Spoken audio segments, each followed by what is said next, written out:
listening to Late Night Radio on the SHR Media Network. Caution, there will be mature themes explored and potentially adult language used.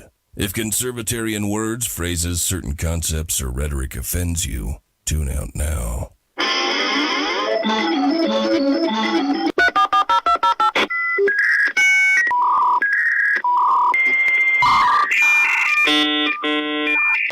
Uh-oh, guess what day it is? Guess what day it is? Huh? Anybody? Julie, hey, guess what day it is? Oh, come on, I know you can hear me. Mike. What day is it, Mike? Oh, you magnificent bastard, I read your book. I drink your milkshake. How dare you? I call that bold talk for a one-eyed fat man. Fill your hand, you son of a bitch. Captain. Captain. Captain. Captain. Captain. Captain. Captain. Captain. Captain. Captain. Captain. Captain. Captain. Captain. Captain. Captain. Captain. Captain. No, not yet. Don't pass out on me yet. Of course you realize this means war. Freedom is never more than one generation away from extinction.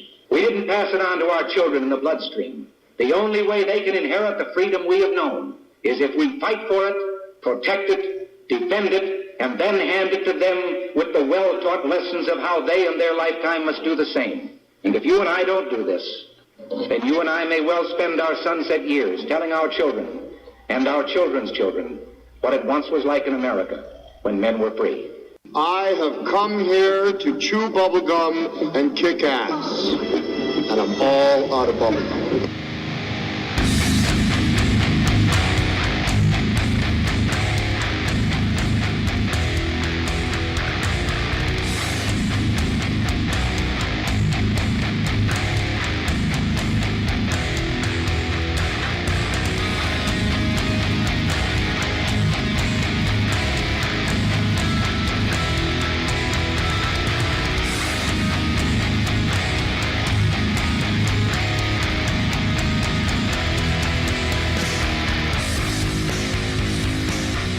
Ladies and gentlemen, boys and girls, children of all ages, welcome to BZ's Berserk Bobcat Saloon radio show, where I am broadcasting behind enemy lines in occupied California, always spelled with a K. I'm here 2 miles east of the locus of evil on the entire left coast, the Bill Mill, the belly of the beast, the Capitol building in downtown Sacramento at 10th and L Streets, where late at night you can hear the death of common sense and its concomitant wail as it wafts from that putrefying edifice. And at the end of the show, when I exit the plush, resplendent, sumptuous, and palatial SHR Media Studios, I'll be smelling the odoriferous stench of sulfur, brimstone, and evil emanating from that building in downtown Sacramento. So be forewarned, what you're about to hear for the next 2 hours, perhaps some overtime, not sure, consists of my opinion and no one else's because of the fear porn that has gripped this nation. The saloon is no longer open, but I'm still serving stiff drinks. Facts, history, logic, rationality, proportion, context, tradition, intent, and common sense out the back door. A reminder, we don't water our drinks just like we don't water our conversation. Politics, religion, crime, culture, economics, race, sex, science, law. We talk about it all right here at the saloon, where the speech is free but the booze is not.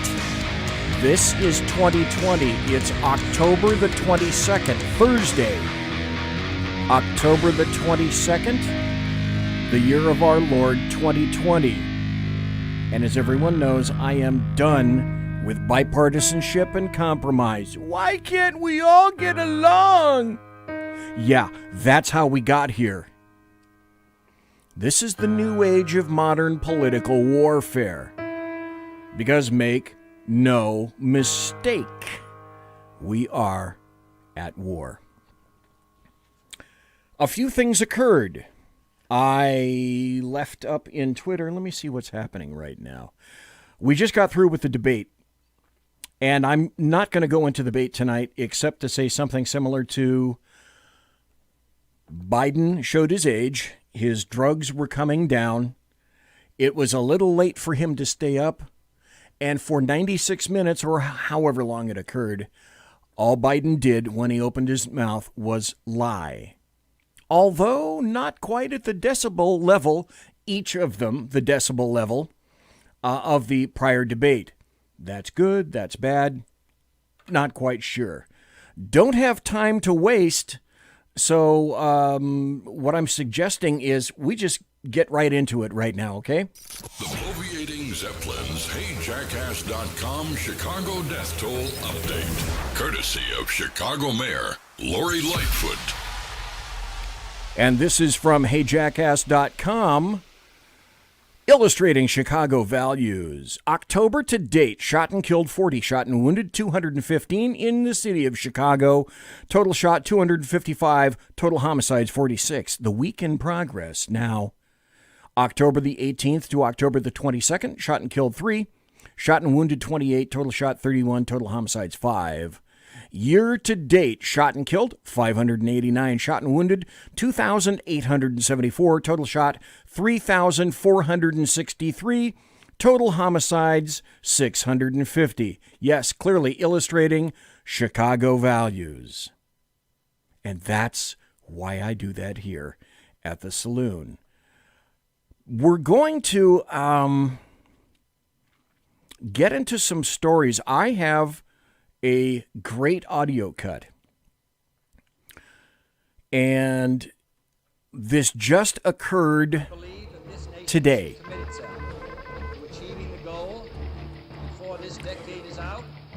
And I haven't seen it anywhere else. I haven't heard it anywhere else. So you're going to hear it here first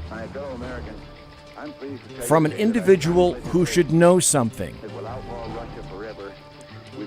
This is the individual who was working with Joe Biden's son, Hunter Biden, who is a registered Democrat who has contributed to Democrats. And because of what's been happening or what hasn't been happening, stand by for news. With the various American media maggots, now he wants to come out and talk. So this is Tony Bobulinski. He held a presser today, and what he's saying is rather extraordinary. What he said in summary was that, and look, we all suspected, we all knew. What he said is he's claiming Joe Biden knew about Hunter's business deals. Well, I think your average 10-year-old would probably know something like that. But I haven't heard this anywhere else, and I wonder how long. Good evening. My name is Tony Bobulinski. This video is going to stay up. I served as a lieutenant in the United States Navy with high security clearance. My father and grandfather both served for decades in our country's armed forces. Since leaving the Navy, I've been involved in various successful businesses, both in this country and abroad. I am making this statement to set the record straight about the involvement of the Biden family, Vice President Biden, his brother Jim Biden, and his son Hunter Biden in dealings with the Chinese. I have heard Joe Biden say that he's never discussed business with Hunter. That is false. I have firsthand knowledge about this because I directly dealt with the Biden family, including Joe Biden. I have also heard that Vice President Biden said on Tuesday that Senator Ron Johnson, the chair of the Senate Homeland Security Committee, should be ashamed for suggesting that Biden family sought to profit from their name. Well, here are the facts I know, and everything I'm saying is corroborated by emails, WhatsApp chats, agreements, documents, and other evidence. And the American people can judge for themselves. I brought, I guess, for record, 3 phones that spanned the years 2015 through 2018. These phones have never been held by anybody else besides myself. I was told this past Sunday by somebody who was also involved in this matter that if I went public this information, it would bury all of us, man. The Bidens included. I have no wish to bury anyone. I've never been political. The few contributions I have made have been to Democrats. But what I am is a patriot and a veteran. To protect my family name and my business reputation, I need to ensure that the true facts are out there. In late, whom I had known for many years, about joining him in a deal which he said would involve the Chinese state-owned enterprise CEFC China Energy and what he called one of the most prominent families in the United States. I was informed first by Gillier and then by Hunter Biden and by Rob Walker, who was working with the Bidens, that the Bidens wanted to form a new entity with CFC, which was to invest in infrastructure, real estate, and technology in the U.S. and around the world. And the entity would initially be capitalized with $10 million and then grow to billions of dollars of investment capital. After months of discussion, I agreed at Gillier and Hunter Biden's request to become CEO of the entity to be called Sinohawk. Sino representing the Chinese side, Hawk representing Hunter Biden's brother Bo's favorite animal. And between February and May 2017, we exchanged numerous emails, documents, and WhatsApp messages concerning Sinohawk and its potential business. On May 2nd, 2017, the night before Joe Biden was to appear at the Milken Conference, I was introduced to Joe Biden by Jim Biden and Hunter Biden. At my approximately hour-long meeting with Joe that night, we discussed the Biden's history, the Biden's family business plans with the Chinese, with which he was plainly familiar, at least at a high level. After that meeting, I had numerous communications with Hunter, Walker, Gillier, and Jim Biden regarding the allocation of the equity ownership of Sinohawk.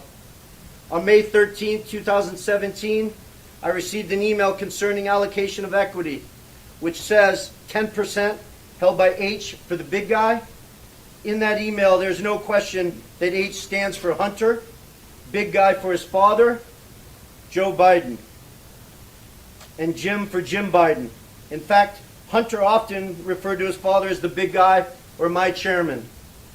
On numerous occasions, it was made clear to me that Joe Biden's involvement was not to be mentioned in writing, but only face-to-face.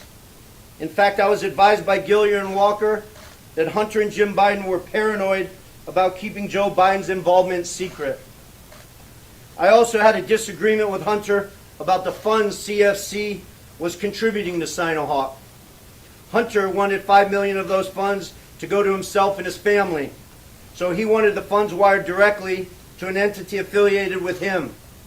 I objected because that was contrary to our written agreements concerning Sinohawk. He said, referring to the chairman, his father, that CFC was really investing in the Biden family. There you go. That he held the Trump card and that he was the one putting his family legacy on the line. He also said to me on May 17, 2017, that CFC wanted to be my partner, to be partner with the Bidens. During these negotiations, I repeated to Hunter and others that Sinohawk could not distributions.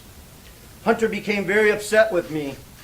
CFC through July 2017 was assuring me the funds would be transferred to Sinohawk, but they were never sent to our company. Instead, I found out from Senator Johnson's September report that the $5 million was sent in August 2017 to entities affiliated with Hunter. Tomorrow, I will be meeting with the Senate committee members concerning this matter, and I will be providing to the FBI the devices which contain the evidence corroborating what I have said. Thank you. So I will not be taking any questions at this time.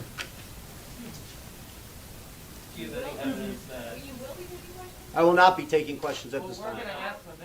Well, we're going to ask him anyway.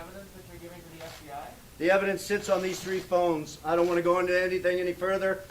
This will all be discussed with Senator Johnson and his committee, and the American people can decide what's fact. Who paid for you to be here? Who paid for your expenses to be here? Did you hear that? Who paid for you to be here? That's the kind of question that the American media maggots are asking this guy. I'm going to get into happy stories in a moment because there are quite a few, but there's a story I'll also wager you didn't hear about.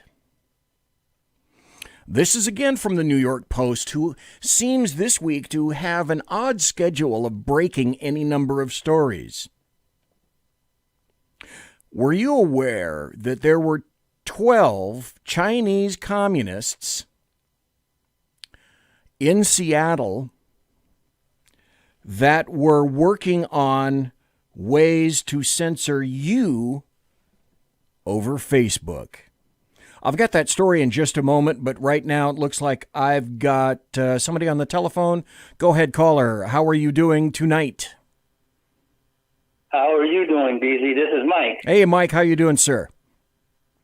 You know, I like that soundbite you just played, but did you watch any of the debate?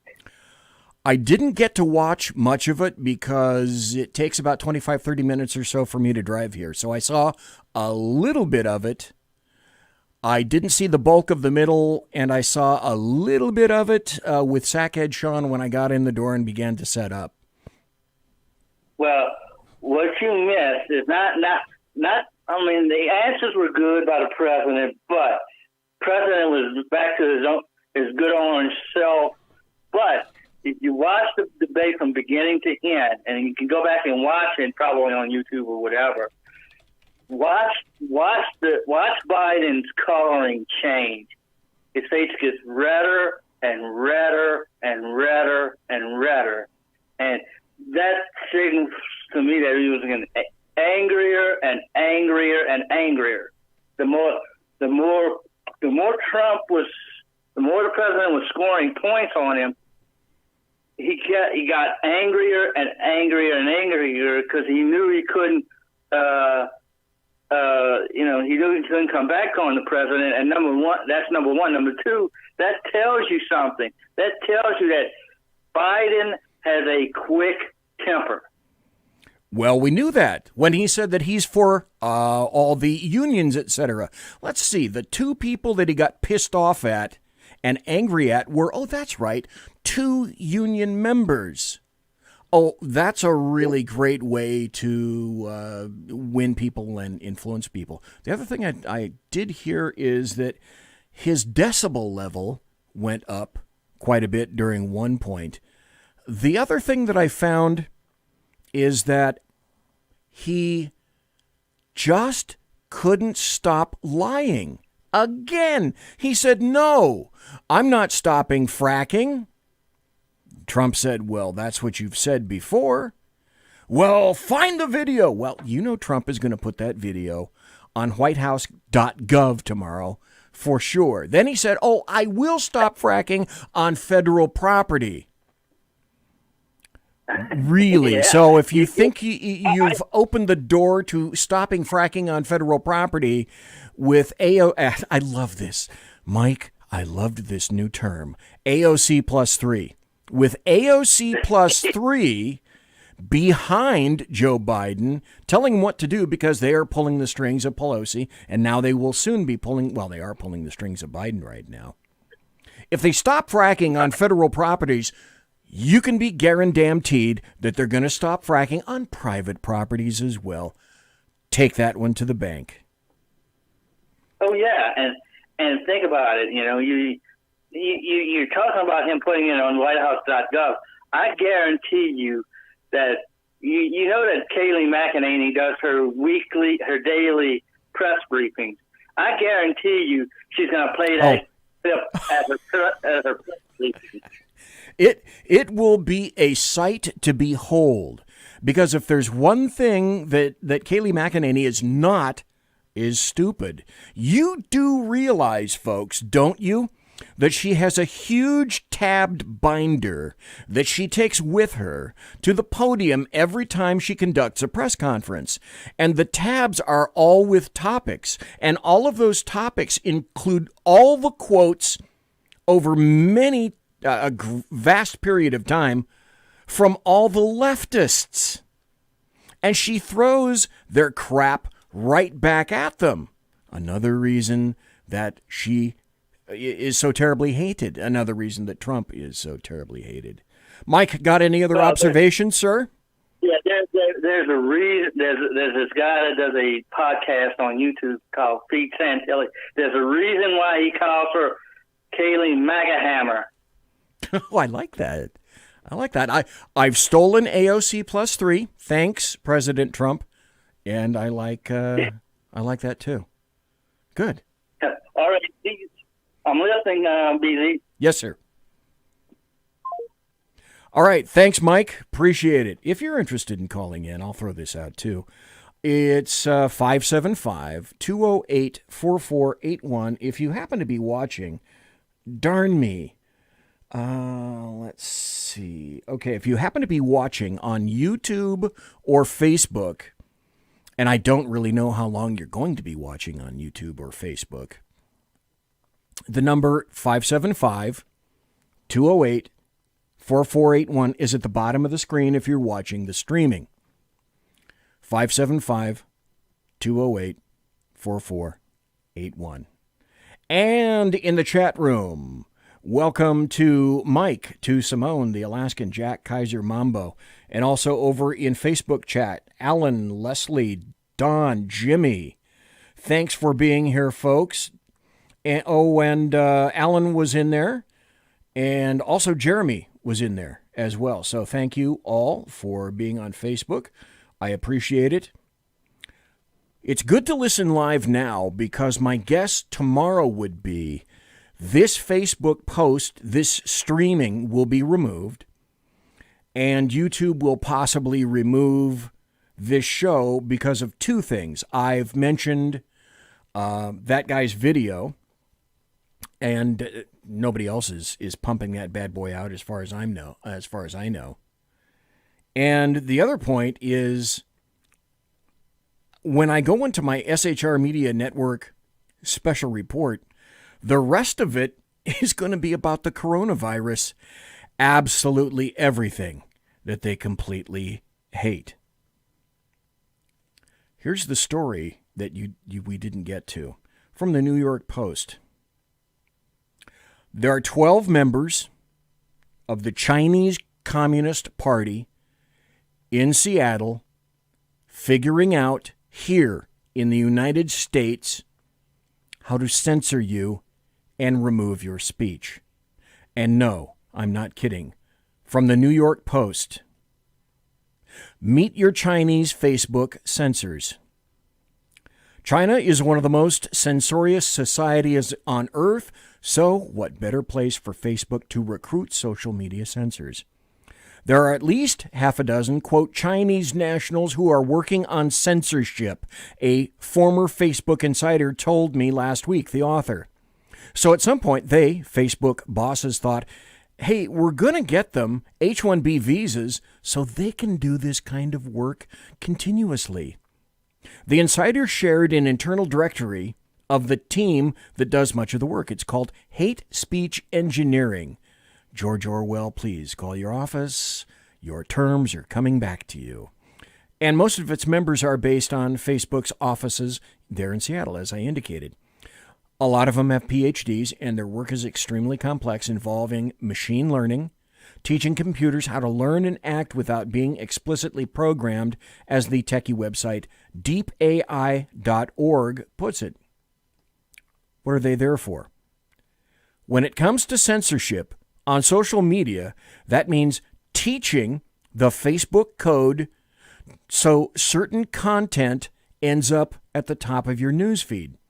A feat that earns the firm Software Wizards discretionary bonuses, per the X-Insider. It also makes sure that other content shows up dead last.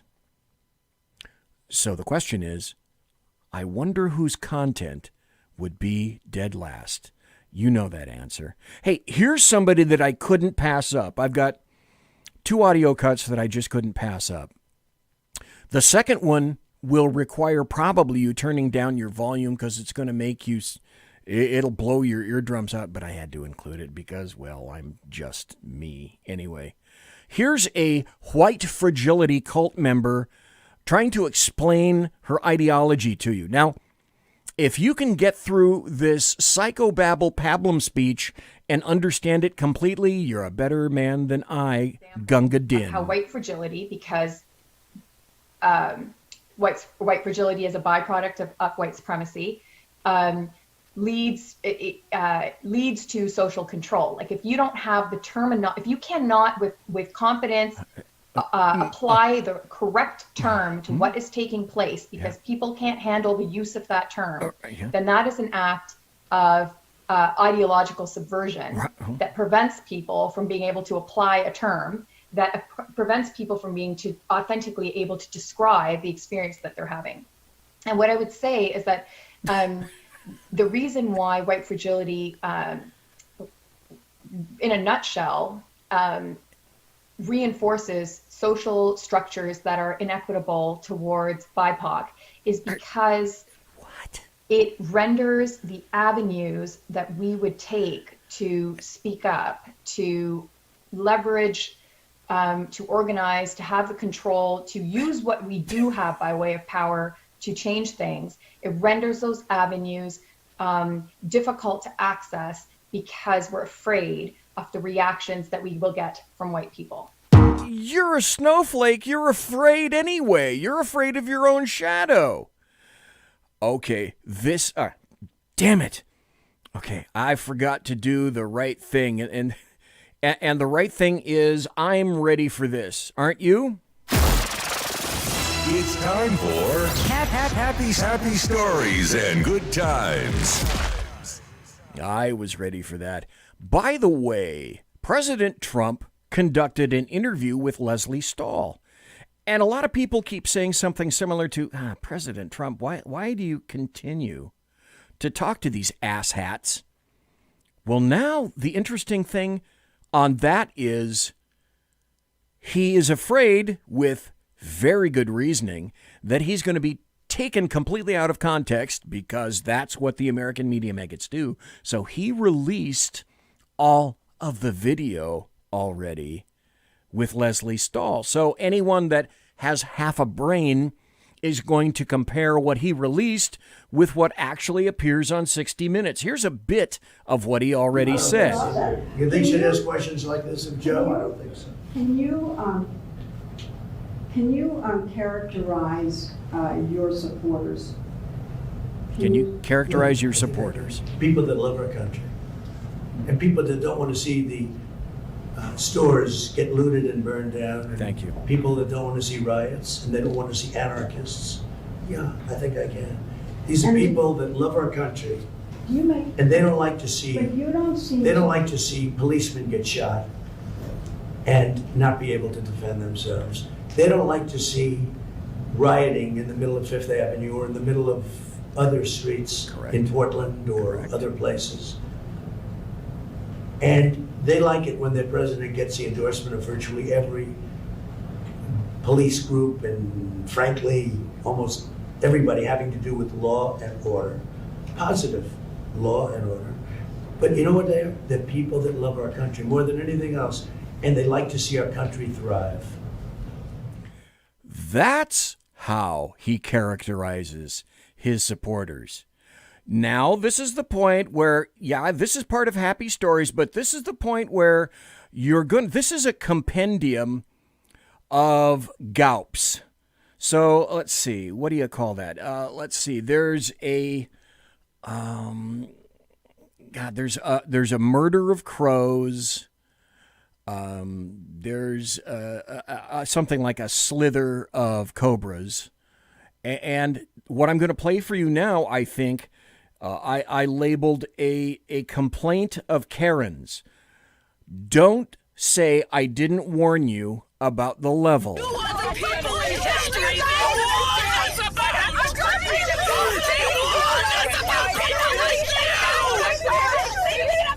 Pay attention. We're losing all democracy. Wake up!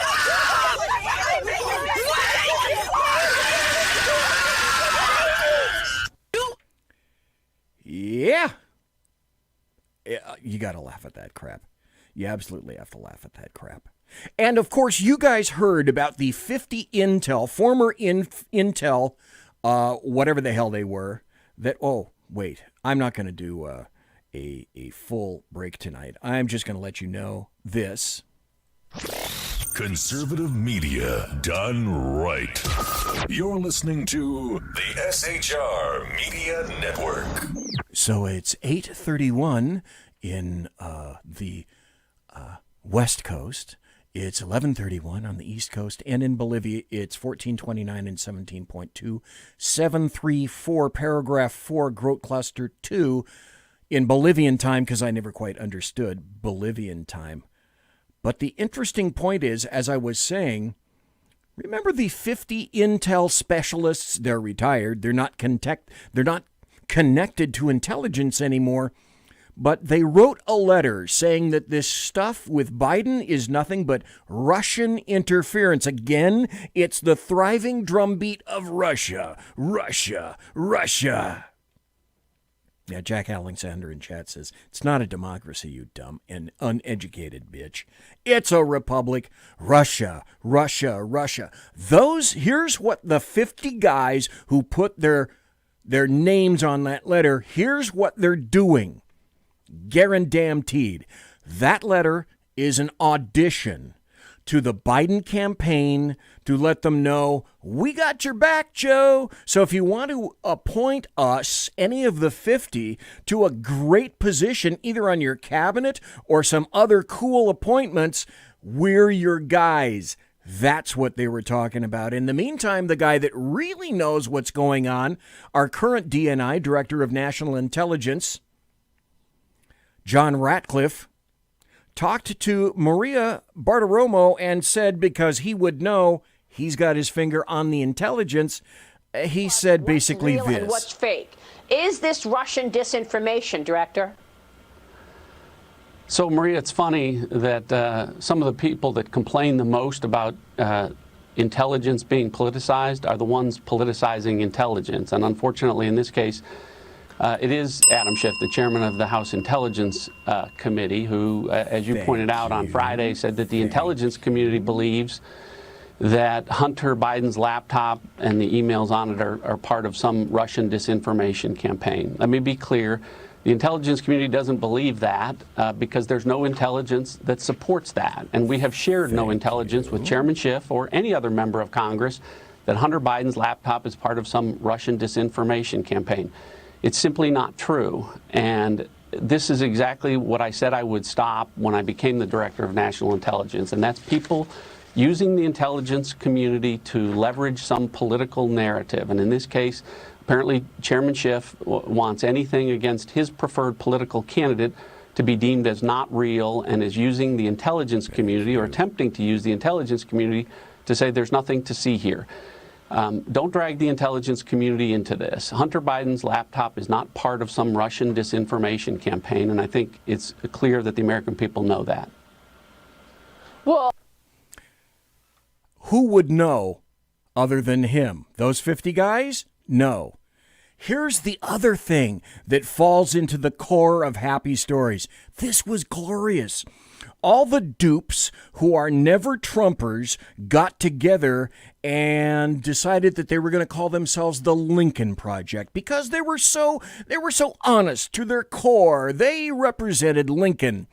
All they are is an assload of never Trumpers. Here's a story from the Federalist. They were duped. FBI. Lincoln Project never Trumpers peddled Iranian disinformation and shoved it on down the line, meant to help Biden. Isn't that amazing? Didn't see that coming. Director of National Intelligence John Ratcliffe, who we just heard, and FBI Director Christopher Wray announced Wednesday that Iran and Russia are working to undermine the integrity of the 2020 election.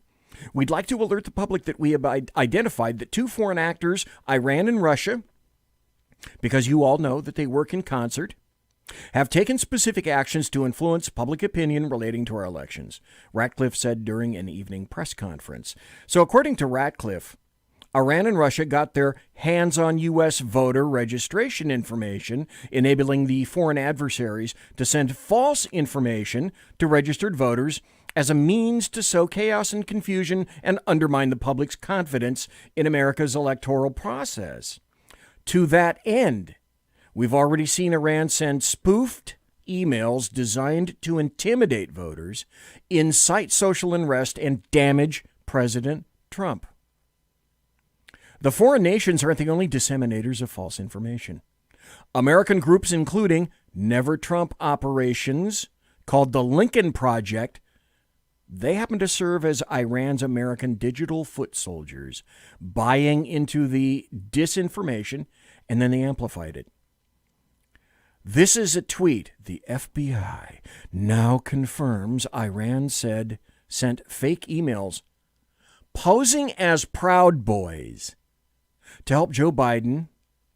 So Project Lincoln and other left-wing accounts all spread Iranian disinformation meant to assist Biden.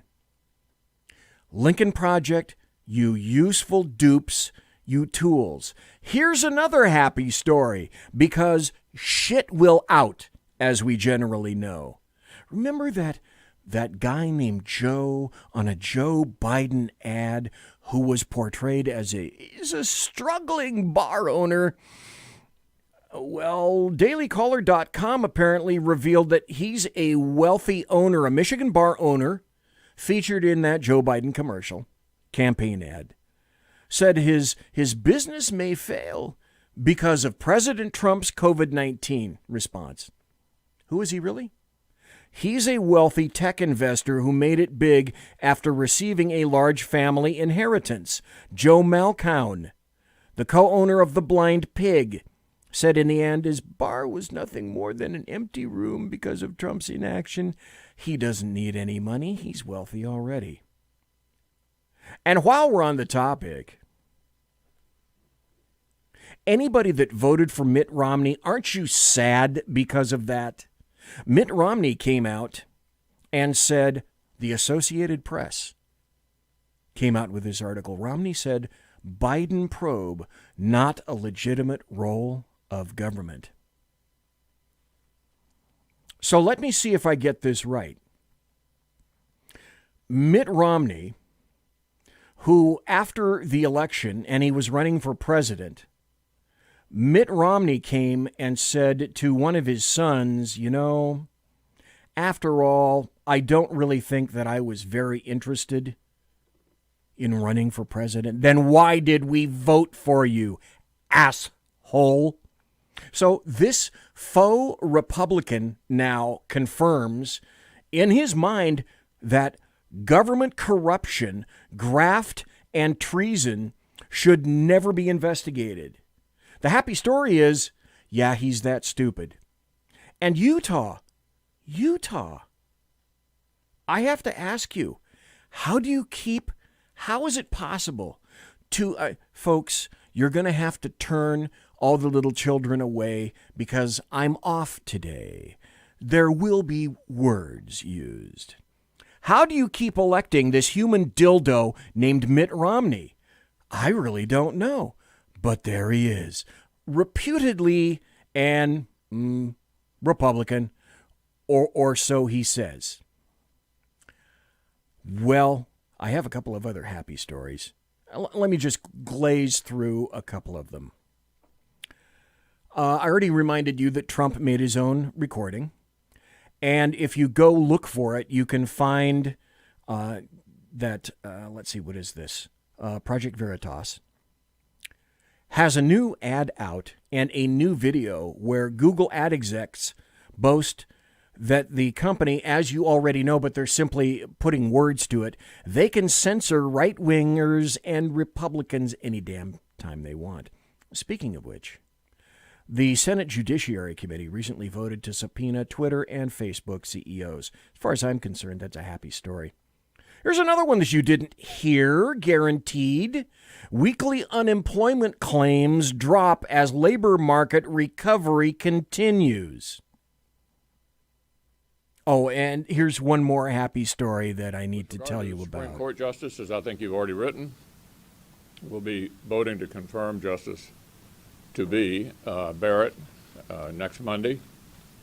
And I think that will be another signature accomplishment in our effort to put on the courts, the federal courts, men and women who believe in the quaint notion that maybe the job of the judge is to actually follow the law. These days, that is a quaint little notion. And now I'm going to transition, I hope, most nicely into this. I suspect there may be some overtime involved, but I'm attempting to point out to you for essentially the next 2 hours that what you've been told about the current state of Wuhan 19 by leftists, Democrats, is all a lie. This is an SHR Media Network special report. And basically, it's about the coronavirus. Where's the science? I have the science for you tonight. Now, I've made any number of special reports previously, but this one, even between then and now, there's a ton of new information that's out for anyone to find and see. I have the internet like all the reporters. No one wants to look at the internet anymore. No one wants to look at the New York Post. No one has an inquisitive mind anymore. There are no more journalists. There's simply a propaganda machine for the DNC, the Democrats, and the leftists. So I have a ton of previous posts on this and previous shows. And I've had, since then, videos that I originally inserted in those shows and posts, obviously removed from and by the American media maggots and social media who refuse to tell you the truth. Or they tell you a half-truth. Or they insist that the average citizen has no means whatsoever of discovering the truth. Occasionally, only very occasionally does something seep out and take the American media maggots to task. Here's one amusing instance that I have on audio for you guys, involving Brian Stelter from CNN. This is a caller from Minnesota. We always talk about how many times Trump has lied. I've calculated that I think with your chyrons, I don't know if there's any journalists left at CNN, but I know that, if I were to estimate about 300 different, distortions or misinformation that we get out of CNN, and you have to watch them in the airport, which is harsh, but if you added all that up to 46 months, it comes out to be 300,000 plus distortions of truth. So my thing is that you guys, this is how low you'll go, is that you went out and you made lies and you defamed a child, and then you had to settle out of court to pay this child for distorting information about this young individual. I'm running out of time, so I'm going to have to move on, but I think you get the gist of that. The basic truth up front is this, and I'm going to emphasize this time and time again tonight. The Wuhan 19 survival rate, 0 to 9, this is from the CDC. I'm not pulling this out of my ass. The COVID survival rate, 0 to 19 years, 99.997%, says the CDC. 20 to 49 years, 99.98%. That includes the bulk of teachers who refuse to go back to school. People who are 50 to 69 years, 99.5%. People 70 plus with likely comorbidities, if for no other reason than that age, 94.6%. And people are not emphasizing this to you. They simply want to ride on the coattails of fear porn. Information is here already, folks, that lockdowns don't work. Yet a number of Democrat-run states, mayors, and many nations in Europe now, we'll get to that, believe in doubling down on the very thing that time has proven to be a rather spectacular failure. More lockdowns. They want more lockdowns and more lockdowns. Rights repressed. Your rights. Businesses killed, families ruined, the health of thousands and thousands of people just here in the United States ruined, lives shattered by ever-increasing suicides. I was having a discussion with another individual who I won't name right now because I don't know really if they want to be named, who was affected in a family way and a friend who recently committed suicide. And we had a discussion of possibly why. This is from the New York Post. It's now looking like the lockdowns may have been a huge mistake. Were lockdowns a mistake? To that nagging question, the answer increasingly seems to be yes. Certainly, they were a novelty. As novelist Lionel Shriver says, we've never before responded to a contagion by closing down whole countries.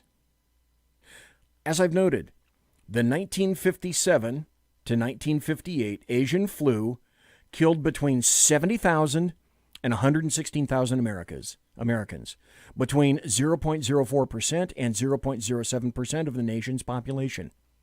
The 1968 Hong Kong flu killed about 100,000 people, 0.05% of the population. And the sensible adage that you quarantine those affected and shield those at highest risk has apparently fallen by the wayside. The U.S. coronavirus death toll of slightly over 200,000 is a 0.065% of the current population. It will go higher, but it's about the same magnitude as those two flus. And it has been less deadly to those under 65 than the flus were. Yet there were no state lockdowns, no massive school closings, no closings of office buildings and factories, restaurants and museums. Nobody considered shutting down Woodstock, which occurred at that time. And here's a key. Plus, we are now much more risk-averse as a nation than we ever were. Children aren't allowed to walk to school. Jungle gyms have vanished from playgrounds. College students are shielded from microaggressions. We have a safetyism mindset, as Jonathan Haidt and Greg Lukianoff write in The Coddling of the American Mind, under which many aspects of students' lives needed to be carefully regulated by adults. Helicopter parents, anybody? The legitimate fears that hospitals would be overwhelmed apparently explained the, in retrospect, deadly orders of the governors of New York, New Jersey, Pennsylvania, and Michigan requiring elderly care facilities to admit COVID-infected patients. And the original purpose to flatten the curve segued into stamp out the virus. By the way, you guys do know that New York Governor Cuomo is telling you and lying to your face saying, no, I did not insist and I did not send hot Wuhan 19 patients into elderly facilities and nursing care homes. Bullshit. You did. Here comes the truth that nobody in government wants to admit. The cure is worse than the disease. Lockdowns prevented cancer screenings, heart attack treatment, substance abuse counseling, the absence of which resulted in a large but hard to estimate number of deaths. They call that vindictive protectiveness, only it turned out not to be very protective. Most everybody that I've corresponded with recently on social media, and I'll ask you guys right now, put it in chat. Everybody knows someone, or directly, or a family member, or a friend who committed suicide in 2020. Or you know a friend or somebody in the family who's now taking medication because of the adverse effect of being locked down. The anti-lockdown blogger and former New York Times reporter Alex Berenson If you haven't read his stuff, boy, you need to. This is what a bunch of this stuff is predicated on. But I go to the internet like a logical thinking human being, and I can find stuff on the internet which journalists apparently cannot. Air quotes, journalists. Alex Berenson makes a powerful case that lockdowns delayed rather than prevented infections.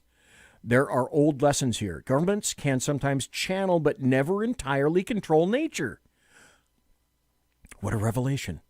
There's no way to entirely eliminate risk. Attempts to reduce one risk increase others. Amid uncertainty, people make mistakes, life, and maybe the lockdowns. Another doctor provided a warning. Stanford expert blasts COVID lockdown failures. We quarantined the healthy and we exposed the sick, which is exactly what we did. Then there was another article on lockdowns that never got revealed. There was a revolver study. This thing was huge. I don't have not nearly the time to go into it here.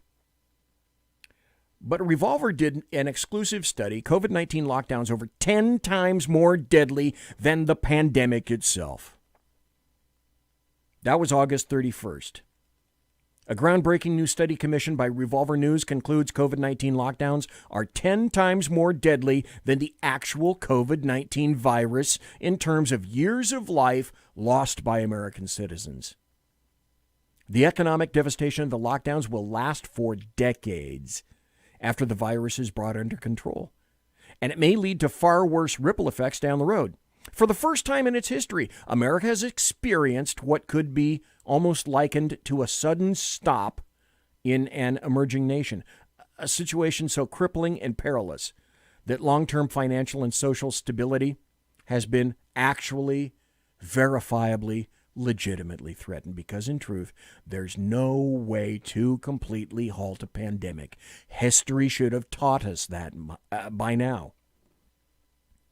But leftist Democrats and the concomitant systemic bedwetters, the American media maggots, all have what I call historical Alzheimer's. They learn nothing from history, and that is purposeful. Because we've all seen situations like this. You've seen them in your own communities, in your own state, I am certain. Tennessee woman who passed away 6 months ago gets a letter saying she is COVID-19 positive. Good to know our government people are on top of all that stuff. And as we know, much of what I call the LDAM, which is the leftists, Democrats, and the American media maggots, they insist that despite junk like this, we need to lock down. They're not taking into account false tests, false positives, and tests. Were you aware of this, folks? There were tests that gave Wuhan 19 to people. An article. CDC's failed coronavirus tests were tainted with coronavirus. Feds confirm. As the new coronavirus took root across America, the U.S. Centers for Disease Control and Prevention sent states tainted lab test kits in early February that themselves were seeded with the virus. And yet these are the people that you're told to listen to. Pediatrician Dr. Bob Hamilton also said about Wuhan 19 in children. Let them go. Let them go. Let them go back to school. Wuhan 19 also provides a golden opportunity for all those Democrats and leftists who are doing their level best to ensure President Trump is not reelected. Why? As I have said numerous times, listen to this, take this to the bank. In an election year, everything is about the election. California Governor Gavin Newsom currently has 30 lawsuits pending against him due to his arbitrary, what I call an arbitrary, capricious, and unconstitutional lockdown. He has 30 suits against him right now. If you listened last Tuesday night, I had Eric Regard in here. One thing he pointed out was that constitutionally, per California's constitution, you can, as the governor, indicate that there are 90 days to make adjustments. After those 90 days, any decisions go to the legislature. And, well, Gavin Newsom hasn't done that. As a matter of fact, this is a quote from Gavin Newsom. "I don't agree with the new CDC guidance, period, full stop. It's not the policy in the state of California." Who makes that policy? He does. "We're influenced by those who are experts in the field who feel very differently." We'll find out more about this. Also, as Eric Regard said last Tuesday, Newsom is choosing business winners and losers in this state, and so are leftist governors and mayors all throughout the fruited plain, favoring, of course, government. San Francisco keeps private gyms closed, but they have reopened city-owned gyms. So furious people who have private gyms call out the city leaders. San Francisco gyms have been forced by the liberal city to remain closed for months as part of measures implemented to reduce the spread of coronavirus. But city leaders have applied different rules for fitness facilities used by city employees. According to KNTV, city-owned indoor gyms have been open for months, all while privately owned indoor gyms have struggled to stay afloat. The result, KNTV reported, is crushing private gym owners. Imagine that. Imagine that. And then the other thing they don't want to hear is Fauci, Dr. Anthony Fauci, kind of made a mistake one day. And in this conversation with Steve Scalise, he kind of let a little bit of the cat out of the bag. Let me ask you about some of the decisions that you worked with President Trump on, and the whole team did. I know when you go back to the beginning of this, the China ban was... Now remember, Joe Biden said Trump screwed things up by the numbers, and no one would have done it that way. Very heavily discussed. Were you involved in working with President Trump on deciding to ban flights from China? Yes, sir, I was. Do you agree with that decision? I do. Do you think that decision saved lives, Dr. Fauci? Yes, I do. Do you agree with the decision when ultimately we saw spread in Europe, and then the president recommended that we extend that to Europe? Did you participate in that discussion? I was actively involved in that discussion, sir. Do you agree with that decision? Yes, I do. Do you think that decision saved lives? Yes, I do. Eventually, then we saw the United Kingdom have an outbreak, and there had to be a tough decision made. Do we extend that to the United Kingdom? Were you part of that decision? I was. And do you agree with that decision as well? I do. Did that decision save lives? Yes, it did. When you look at the 15 days to slow the spread, initially it started at 15. Were you part of the decision to implement that decision? I was very much involved in that. Did that decision save lives, Dr. Fauci? I believe it did. Then when President Trump met with you and Dr. Birx to extend that another 30 days, do you agree with that decision that President Trump made to extend that? Yes, I was very much involved, and I agree with it. Did that decision save lives, Dr. Fauci? I believe it did. So I know we've heard a lot about disagreements. Clearly, there are many decisions made. In fact, there are many very internationally respected doctors that are involved in each of those decisions. Is that correct? Yes. By and large, would you say that you and President Trump have been in agreement on most of those decisions? We were in agreement on virtually all of those. But you never heard that because the American media maggots didn't want you to hear that. So I repeat, the study at UCLA and Stanford that I mentioned in one of the earlier shows by researchers found the coronavirus is 10 times less fatal than thought, which translates to a healthy 50 to 60-year-old dying after a contact is 1 in 19.1 million. Now, I just want to remind people we're not going to have any breaks tonight. Just want to remind you where you are. Conservative media done right. You're listening to the SHR Media Network. I should remind everybody continuously, I've said this quite a number of times, and you innately know this, don't you? Cases, because this is brought to you as cases, the cases are overwhelming. Cases mean nothing. The meaningful statistics are hospitalizations and deaths. But we also know, per the CDC itself, only 9,000 deaths were directly attributed to Wuhan 19 instead of 180,000 at the time. What they don't emphasize is there is a world of difference between dying of coronavirus and dying with coronavirus. No one wants to talk to you about that either. Is there a smear campaign to discredit a treatment, hydroxychloroquine? Dr. Mark McDonald is going to explain to you in just a moment about the true nature of hydroxychloroquine. Hydroxychloroquine has been a safe and effective medication throughout the world for 65 years. It was developed from tree bark and then turned into quinine, which was used by the British in India to protect against malaria infections. Today, the synthetic form, which is hydroxychloroquine, is used throughout the world. It is actually a WHO mandated necessary medication to prevent against malaria pandemics. And it's been used in the United States for lupus and rheumatoid arthritis on a daily basis for decades in patients who take it every single day. Women, children, pregnant women, nursing mothers, and elderly adults. Even now in Africa, it's considered to be a supplement and sold over the counter in many countries safely and effectively. Until this year, hydroxychloroquine was considered to be safe for all people. It was only after January of 2020 that hydroxychloroquine became the devil.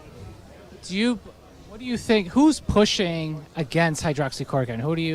Who's behind it? Well, I think there's a coalition of forces that are behind the push against hydroxychloroquine.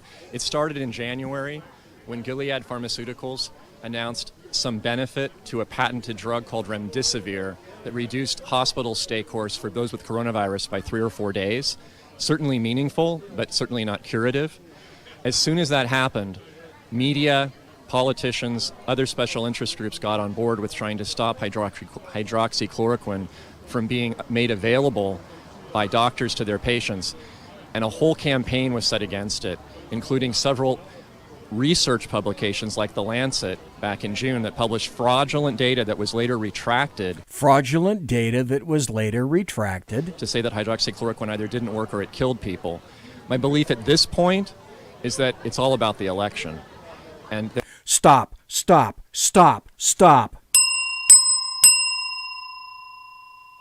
What did I tell you?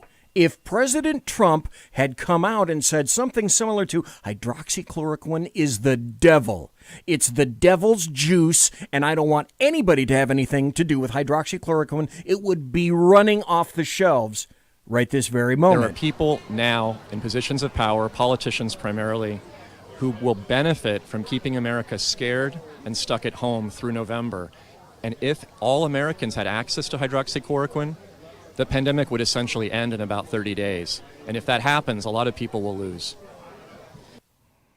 The reason that they won't do that is because hydroxychloroquine is cheap, is effective. It's not remdesivir. It doesn't cost $9,000 a dose. In an election year, everything is about the election. You remember, for example, LA County Health Director Dr. Barbara Ferrer said the schools are not going to open until the election. So essentially, I speak leftist. So I'll translate for you. Screw the kids. It's political. The kids can go to hell. We're going to keep being locked down. Also remember that Dr. Fauci said it was safe to vote in November. Now he tells us that we got to hunker down until 2021. U.S. News wrote this on September 14th, and it was roundly ignored. U.S. COVID-19 cases fall 15% in past week. Deaths down for 4 weeks. The number of new cases of the novel coronavirus reported in the United States fell 15% last week from the previous 7 days.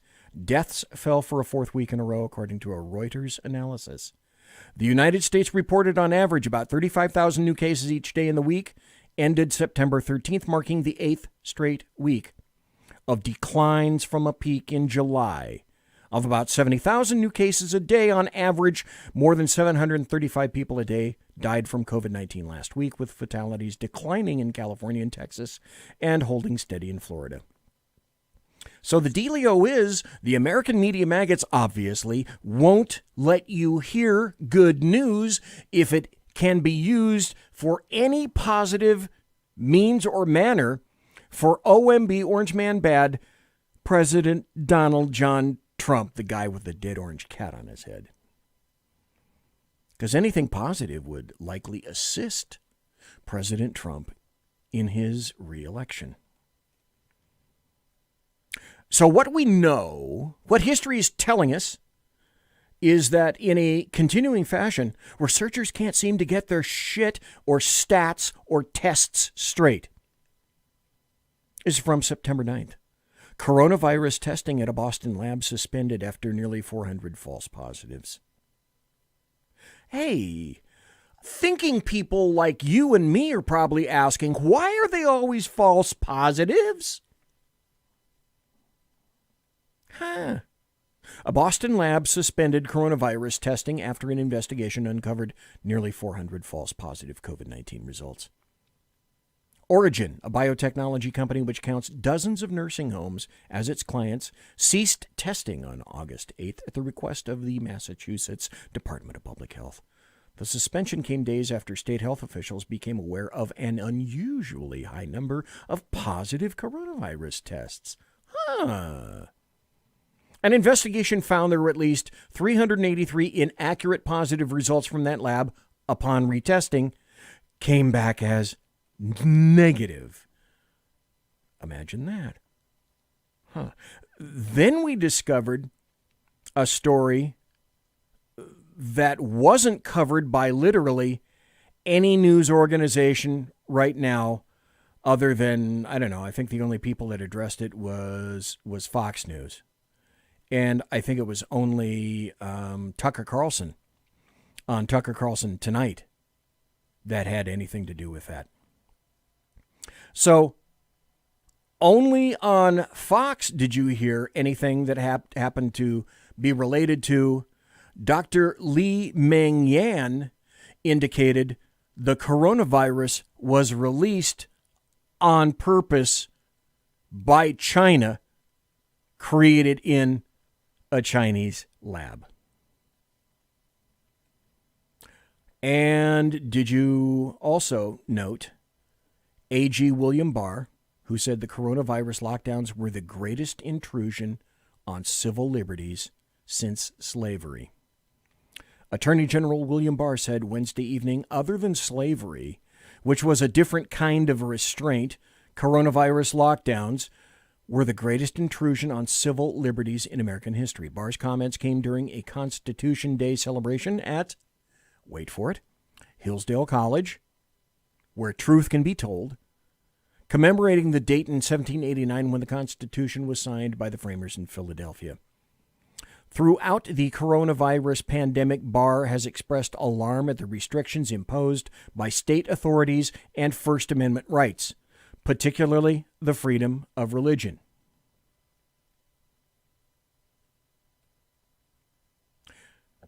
Then we discovered, courtesy of the gentleman's not here right now. He was here, but he took off in SHR chat.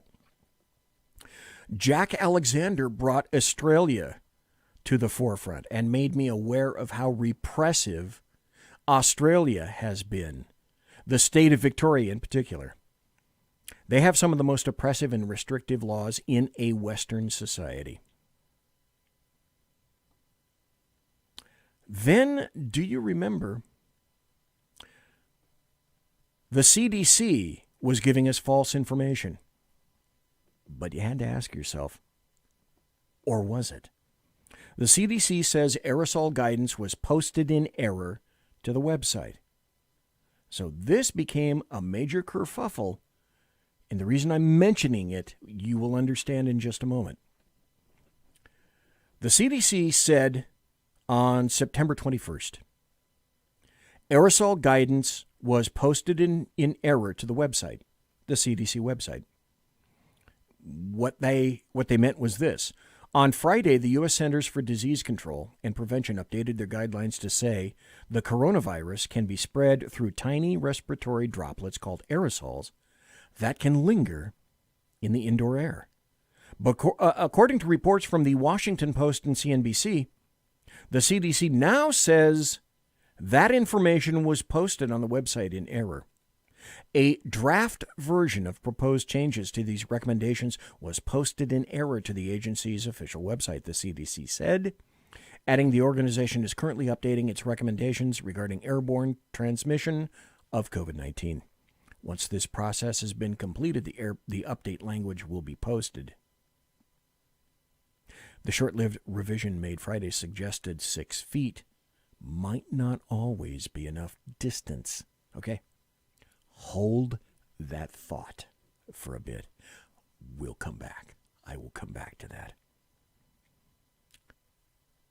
But whereas other states are locking down further or they're changing goalposts entirely, like California, always spell it with a K, Florida Governor Ron DeSantis says basically that he's done. So here he is speaking with Dr. Jay Bhattacharya from Stanford Medical School about the implications of PCR tests identifying non-infectious dead virus. Are we quarantining hundreds of thousands of Americans who are not contagious? There's a lot of discussion always about just general testing and PCR testing, whether you should test asymptomatic people, just symptomatic, how many contacts. Dr. Bhattacharya, what is the this asymptomatic testing with PCR? But particularly, I think one of the things that's been put out, the New York Times had an article about a month ago looking at some of the test results in New York and in, I believe, Nevada and Massachusetts. And they found that because the PCR tests are so sensitive, that up to 90% of the positives were not identifying live infectious virus. And then I think there's other studies that have come out. I know Oxford's Center for Evidence-Based Medicine says that if you have such high sensitivity, you cannot be there's no guarantee you're even identifying live virus.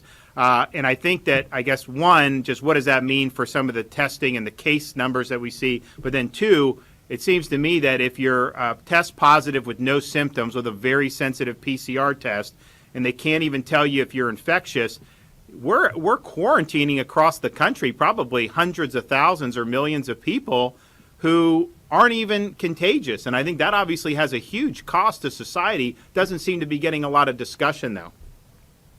Yeah, I mean, I think that's a very important point. And actually, Dr. Levitt's a biologist. He can tell us all about the PCR technology. But the key thing about the PCR technology that I think is important for this discussion is that essentially you were doubling the genetic material if it's present, of the virus if it's present, right? If you have a very tiny amount of the virus, or if it's a viral fragment that's not actually that your body has successfully attacked, your immune system is successfully attacked, then what you're amplifying is something that's not going to pose any risk either to you or to others. So you're asymptomatic. The PCR, you're positive with the PCR. It's not a false positive in a technical sense, but in a functional sense, it's a false positive. Epidemiologically, it's a false positive, right? I'm not going to infect you, even though I have this even though I'm PCR positive, because it took so many doublings to reach the point that we can infer that there really wasn't very much genetic material for the virus present to begin with. I think that you're absolutely right to point out the cost of that when you attach it to a policy of contact tracing and isolation and quarantine. We effectively are quarantining people on the basis of PCR tests, a functional false positive PCR tests, where it will have no false positive effect on disease spread because they're not no effect on disease spread. Infectious. And at the same time will impose enormous costs on them. Actually, there's another follow-on cost to that, is that it makes people less willing to cooperate with contact tracers because they know the costs. If I am contact traced and I'm asked to say who I've interacted with, I know if I say I interact with with my friends, they're going to be facing the same thing. They might get quarantined, and if it's likely it's possible there's a false positive, a functional false positive, then I'm imposing cost on them for nothing. I think in LA County, I saw an LA Times story that 60% of people who are contacted, who put in touch with contact tracers, they won't cooperate with them. And you can see why. The cost of essentially ratting your friends out is enormous. And that's exactly what the government wants you to do. I've turned contact tracing off on my phone, and I hope you have too. This is a very interesting story. I glossed over it with Eric Regard on Tuesday. Elon Musk says he will not take a coronavirus vaccine, and he calls Bill Gates a knucklehead, which I find roundly amusing. But this story is ever so amusing. Elon Musk, a billionaire. SpaceX founder Elon Musk stirred the pot yet again after claiming that neither he or his family is going to take a COVID-19 vaccine, even if it was readily available. The 49-year-old billionaire dropped the bombshell during an appearance on the New York Times opinion podcast, Sway. He said, "I'm not at risk, neither are my kids." He told this to host Kara Swisher about the rationale behind his decision. During the bizarre exchange, the Tesla CEO decried the nationwide lockdown as a no-win situation, which has diminished my faith in humanity. Musk previously called widespread quarantines unethical and de facto house arrests. And he happens to be right. So instead of the current sweeping measures, the Boring Company boss suggested a more targeted lockdown where anybody who is at risk be quarantined until the storm passes. What does that mean? 94.6% 70 plus and above with comorbidities, not essentially anybody else. And there we go.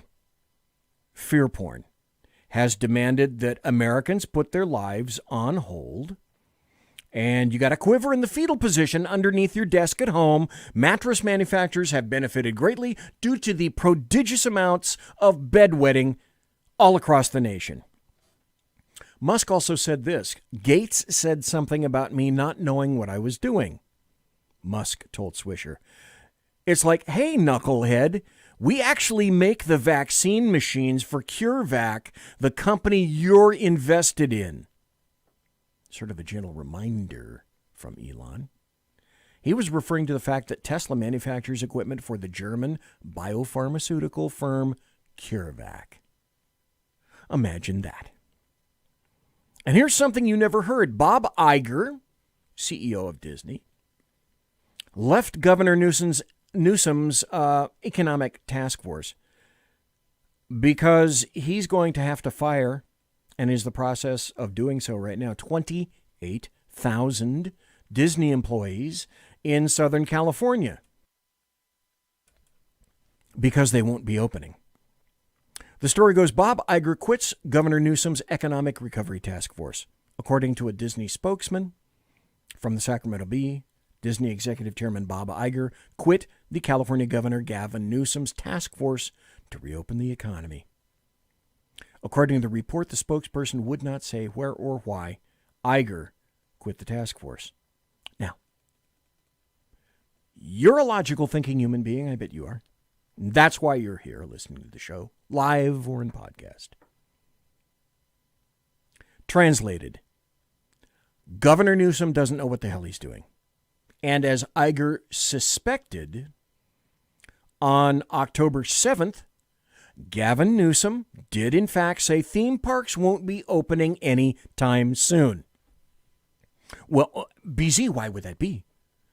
Because this You got to remember, with leftists and Democrats, it's all about two things only. Life is only about two things: sex and race, race and sex. So now Gavin Newsom in California is changing the goalposts once again. Now, how possibly could he insert race or sex into this? Well, he's doing it by a required disease parity. He wants disease parity. Wait a minute. If I had a producer, what you would have heard is he wants disease parity. But that's not what you heard, because obviously I don't have a damn producer. Gavin Newsom moves goalposts on reopening again, now adding equity measures. Equity measures. Oh, this was in October, by the way. On the 197th day of 15 days to slow the spread, California Governor Gavin Newsom has moved the reopening goalposts once more. Originally, counties had to meet metrics aimed at ensuring adequate rates of testing and the availability of hospital ICU beds and ventilators. Contact tracing, by the way, was supposed to be a part of that, but that effort's been basically one big fat joke. I happen to know about that directly. Once hospitalization rates, ventilator usage, and death rates plummeted over the summer, Newsom changed his strategy and, well, he enacted by gubernatorial fiat a tiered system that completely ignored those metrics and instead focused on daily new cases and positivity rate. Now that more counties are set to move out of the most restrictive tier, Newsom's changed the game again and has he's added an equity requirement that counties have to meet before they can move down a tier. And of course, it has to do with race. Because what else is there in life, like I said, of a leftist or a Democrat? That's right. Sex and race, race and sex. So, equity metric.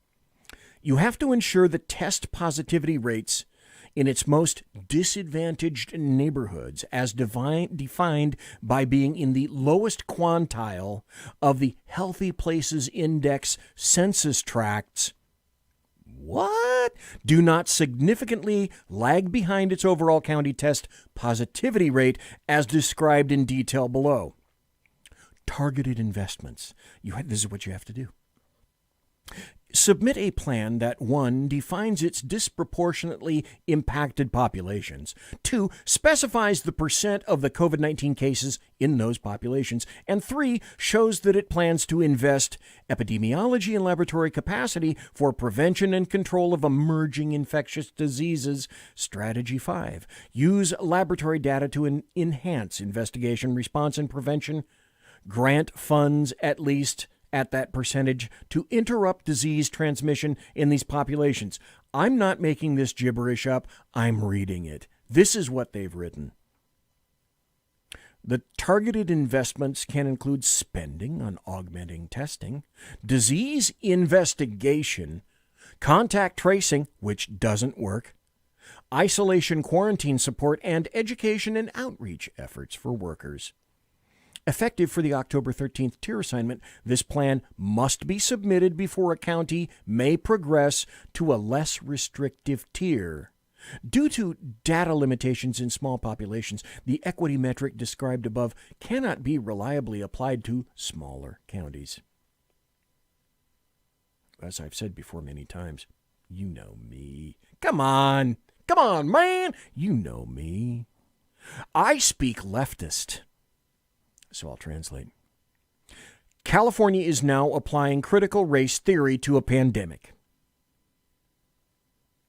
I remind you of this from the CDC. COVID survival rate. 0 to 19 years, 99.997%. 20 to 49 years, 99.98%. 50 to 69 years, 99.5%. 70 plus years old plus comorbidities, 94.6%. I'd also continue to remind everybody of that from the CDC and also what's happening in Europe right now. Do you remember, folks, Europe was the shining example of what to do according to leftists. So we're tracking the coronavirus. This is from the New York Times. United States on October 15th. New cases, 65,000. 14-day change, plus 25%.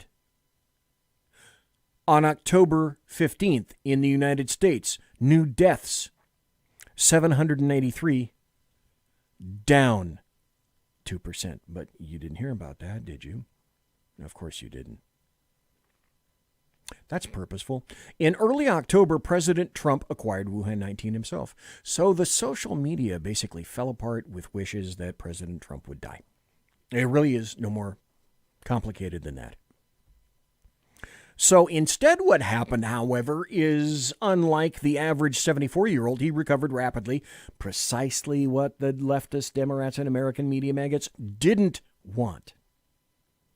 And this press conference, they didn't want to hear this. And the president this morning is not on oxygen, not having difficulty breathing. Damn or it. Walking around the White House medical unit upstairs. He's in exceptionally good spirits. And in fact, as we were completing our multidisciplinary rounds this morning, the quote he left us with was, "I feel like I could walk out of here today." And that was a very encouraging comment from the president. Oh, crap. Did you hear, by the way, any of the press conferences besides that one with Dr. Connolly? The press said something like this. I'm making this shit up, but you and I both know this is what they were thinking. The questions went something like this. Is he dead? Why isn't he dead? Can you make him dead? He'll die soon, won't he? He's going to come back to the White House and kill people, isn't he? He's going to transmit Wuhan 19. And then the final question, you had him right there. Why didn't you kill him? Guaranteed that's what they were thinking. Dr. Harvey Risch in Newsweek wrote, "The key to defeating COVID-19 already exists. We need to start using it." As a professor of epidemiology at the Yale School of Public Health, I have authored over 300 peer-reviewed publications and currently hold senior positions on the editorial boards of several leading journals. I'm usually accustomed to advocating for positions within the mainstream of medicine, so I have been flummoxed to find that in the middle of a crisis, I'm fighting for a treatment that the data fully support, but which, for reasons having nothing to do with a correct understanding of the science, have been pushed to the sidelines. As a result, tens of thousands of patients with COVID-19 are dying unnecessarily. Fortunately, the situation can be reversed readily and quickly. I'm referring, of course, to the medication hydroxychloroquine. When this inexpensive oral medication is given very early in the course of illness, before the virus has had time to multiply beyond control, it has shown to be an effective, highly effective, especially when given in combination with the antibiotics azithromycin, otherwise known as a Z-Pak, or doxycycline, and the nutritional supplement zinc. The desperately wicked, inexcusable has been revealed again. I repeat, at the risk of becoming repetitive, in an election year, everything is about the election.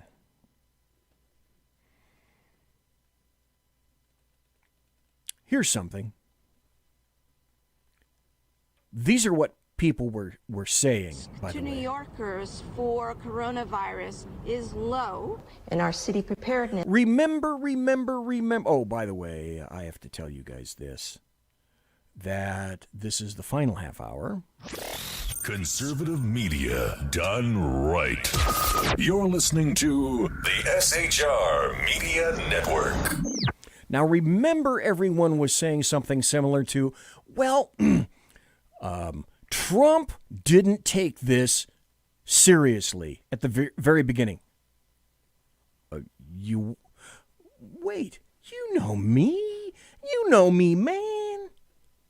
I have access to the internet.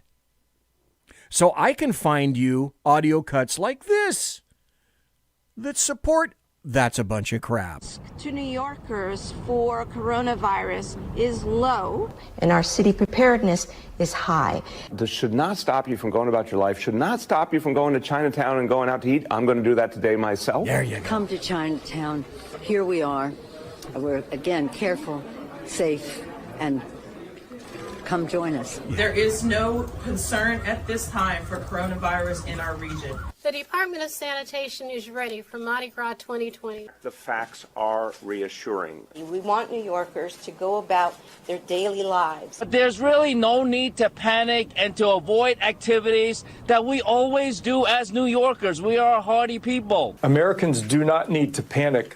What I would suggest, however, is that Americans take this as a wake-up call for seasonal flu. There's very little threat here. This disease, even if you were to get it, basically acts like a common cold or flu. So we're telling New Yorkers, go about your lives, take the subway, go out, enjoy life, and certainly not to miss the parade next Sunday. Yeah, that's important. If you had to, would you close down the borders? No. We need to be honest about the American people, with the American people, about the fact that we can't keep people coming here from China. And transmission is not that easy. I think there's been a misperception that coronavirus hangs in the air waiting to catch you. No, it takes direct person-to-person contact. We also know that if it were likely to be transmitted casually, we would be seeing a lot more cases. Right, because this is New York, and you're in elevators and trains. Right. This is New York, and you'd be in a much highly, a lot of more transmitted cases. Then there was this. In contravention of the "we made a mistake" thing. Remember I said, I'll come back to this, and I have. And there's a reason it's in here, and there's a reason I'm mentioning it. Because once I read this, then my first response was, what? AYFKM? As if you watch my tweets at BZEP, at BZEP. AYFKM means, are you fucking kidding me? Well, remember the CDC said, well, we put that guidance out in error, pay no attention to the man behind the curtain. Now they had a story that came out. On October the 5th, it says, CCP virus can spread through airborne transmission, CDC says. The virus that causes COVID-19 can be spread sometimes through airborne particles in enclosed spaces with inadequate ventilation. Oh, you mean like a airplane? The Centers for Disease Control and Prevention said in an updated guidance on October 5th. The Chinese Communist Party virus causes the disease COVID-19, although not as common as transmission through close contact. Airborne transmission of the virus can sometimes happen under conditions allowing for small droplets and particles to linger in the air for minutes or even hours, the CDC said in updated guidance. These viruses may be able to infect people who are further than 6 feet away from the person who is infected or after that person has left the space, the agency said, of airborne particles. Now, are you thinking what I'm thinking? Americans have been told for months to social distance 6 feet, a distance of 6 feet from non-household members to avoid transmitting this terrible virus. Now they say it's aerosolized. Now they're saying that it can linger in the air for an hour, a couple of hours, 6 hours. And 6 feet is no longer applicable. But I got a question for you. Since that came out October 5th, did anything change?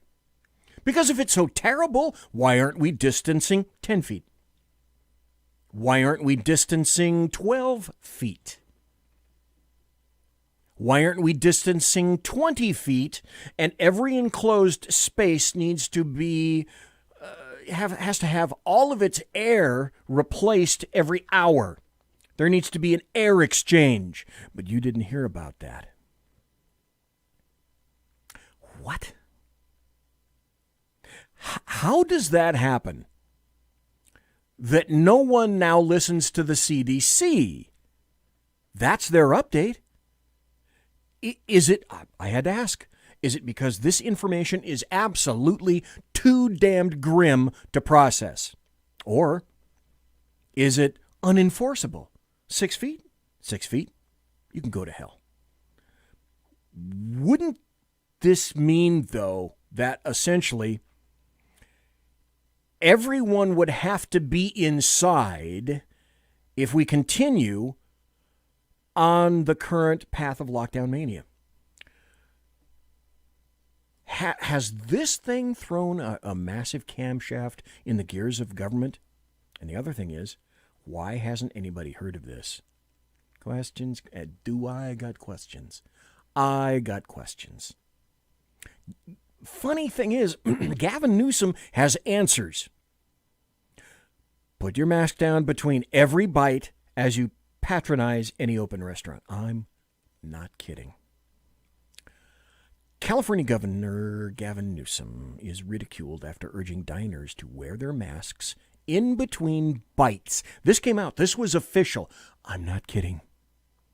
But also warned them to minimize the number of times you take it off. He tweeted about this on October 3rd. 3 images showed this, and I've seen these. Showed a diner in a mask at a table in front of a second picture of a person eating without a mask. In the third image, the diner was back in their mask, but the post also said, minimize the number of times you take your mask off. So it should be no shock whatsoever that the message sparked ridicule from any number of California residents. One guy said, this has got to be the most ridiculous statement I think I've ever heard. Another person said, if this is confirmed, I live in the dumbest state of the union. Meanwhile, this stat came out that no one wants to hear.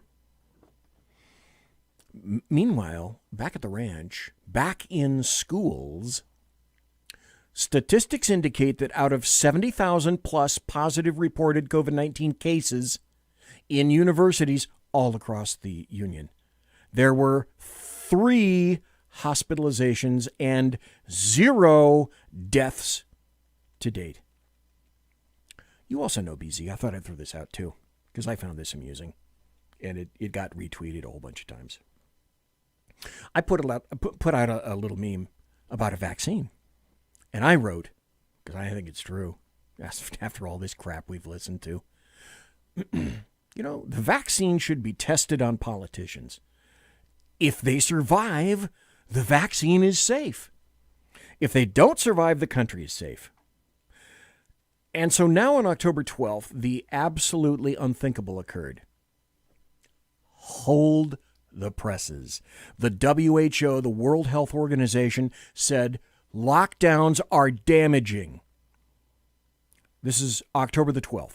WHO, the World Health Organization, warns against COVID-19 lockdowns due to economic damage. Oh, wait, there are other considerations. Well, the World Health Organization is saying that.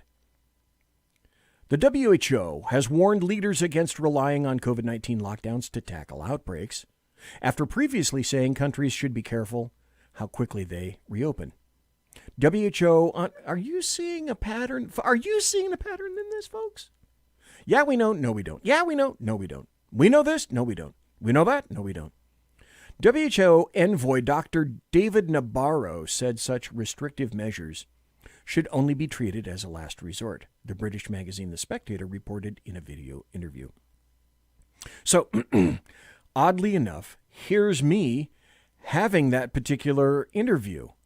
And if I'm not mistaken, it went something like this. Professor Sunetra Gupta from Oxford University on, and she was implying, and I'm interested in you because you have a global mandate, a global view, was that a problem we don't think about in lockdowns is that they're very nationalistic. That if we lock down our economy... By the way, if I haven't said, this is Dr. David Nabarro, Nabarro. And it hits our economy. But it also means we are not buying stuff. We're not trading with weaker economies. We are not just destroying our own jobs. We're destroying the jobs of all those that in the poorer parts of the world that export to us. That seemed to me to be a reasonable point. Really important point by Professor Gupta. I want to say it again. We in the World Health Organization do not advocate lockdowns as a primary means of control of this virus. The only... What? Are you kidding me? What? Lockdowns as a primary means of control of this virus. The only time we believe a lockdown is justified is to buy you time to reorganize, regroup, rebalance your resources, protect your health workers who are exhausted. But by and large, we'd rather not do it. Just look at what's happened to the tourism industry, for example. Okay, remember what he's saying, because I'm going to go in other places. You well know that's what I do. The Caribbean or in the Pacific, because people aren't taking their holidays.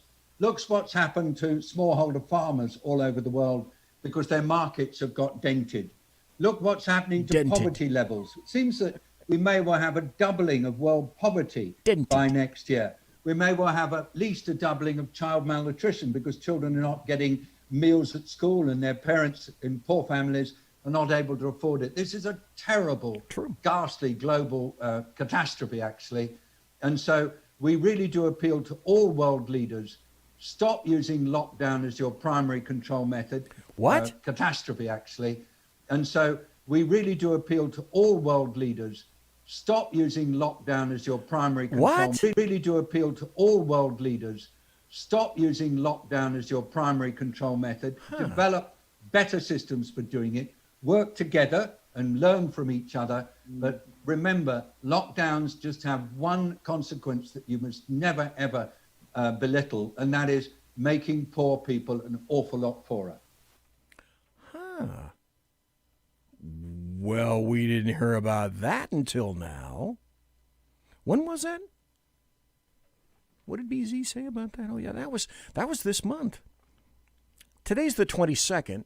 Well, it's the 23rd if you're on the East Coast. It's 1749 and 22.723 subcluster Grote 5, page 20 in Bolivia. In Bolivian time. I never understood Bolivian time. October the 9th, and now this has changed. Wow. Did you hear that? Are the states responding to the new WHO guidelines? Well, of course they aren't. Proving that, again, in an election year, everything is about the election. And that Democrats are doing their level best to ruin a President Trump re-election. And if people have to suffer or die or pay in the United States, no problemo. They are jiggy with that. Europe is getting worse. Wait. Europe, wasn't that the shining example of what to do? Now what? I know, I got a great idea. I got it. Here's the solution. Let's double down on failure. Less than a week ago, European nations smash COVID-19 records as WHO warns daily deaths could surpass April peak. This was on the 16th, after the WHO told us about lockdowns on the 9th. Concern is mounting in Europe as countries smash records for daily coronavirus cases. And the World Health Organization warns the daily death toll on the continent could reach 5 times its April peak within months. Countries that managed to contain infection rates through spring lockdowns and began relaxing measures are watching the virus return with a vengeance, with Germany, France, and the Czech Republic all reporting record case numbers in the past 2 days. The fall-winter surge continues to unfold in Europe with exponential increases in daily cases. But wait, remember what I said? Listen very closely to what people are saying. They're talking about cases, cases, cases. Europe's tally of new cases in its 5 most affected countries, which together have a similar population to the U.S., was about 42% greater than the increase in the U.S. in the week to October 13th. So the 7-day rolling average of new cases in the U.S. stood at about 49,542 on October 13th, compared with the average daily rate of 70,158 in France, the UK, Russia, Spain, and the Netherlands. The population of the 5 European countries mentioned, that's about 343 million. The U.S. population is 331 million. Dave Milner sent me this. Remember I mentioned Europe going crazy? America's kind of going crazy. Australia is insane, especially in Victoria. This is news from Australia. This is the headline. This is from October the 21st. October 21st. Just yesterday, or the day before, if you're on the East Coast. Headline, lockdown kills. 4 newborn babies in Australia die after travel restrictions prevent them from receiving life-saving care. 4 newborn babies have died after they were denied life-saving treatment due to coronavirus-related lockdowns, travel restrictions implemented by politicians in Australia. 4 newborns in Adelaide have died after being denied life-saving heart surgery because it wasn't available in Adelaide and they couldn't be transferred interstate because of travel restrictions, reported 9 News Australia. Their deaths have sparked outrage from medical professionals in the area demanding change.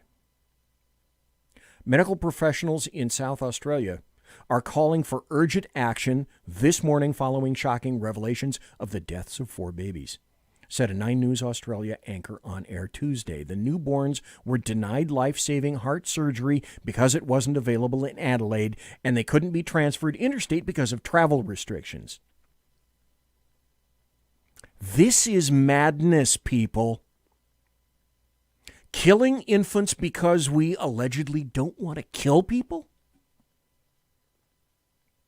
The lockdown measures in Australia have been particularly severe. For example, the Wall Street Journal noted Sunday that politicians in Victoria, which includes Melbourne, finally said they, quote, would ease some of its harshest restrictions, such as forbidding people from leaving their homes for all but a handful of reasons, and keeping offices and retail outlets mostly shut after daily infections fell to just 2 from a peak of more than 700. The Guardian on Monday laid out travel restrictions pertaining to South Australia as follows. South Australia, yeah, that's where Jack lives. Jack says in chat, I'm living these restrictions right now. South Australia. People from all states and territories except Victoria can enter South Australia without having to quarantine for 14 days, so long as they haven't been in Victoria in the past, oh, you'll love this word, fortnight. I used to measure speed that way. I had a different dial in my car that I clocked speed in furlongs per fortnight.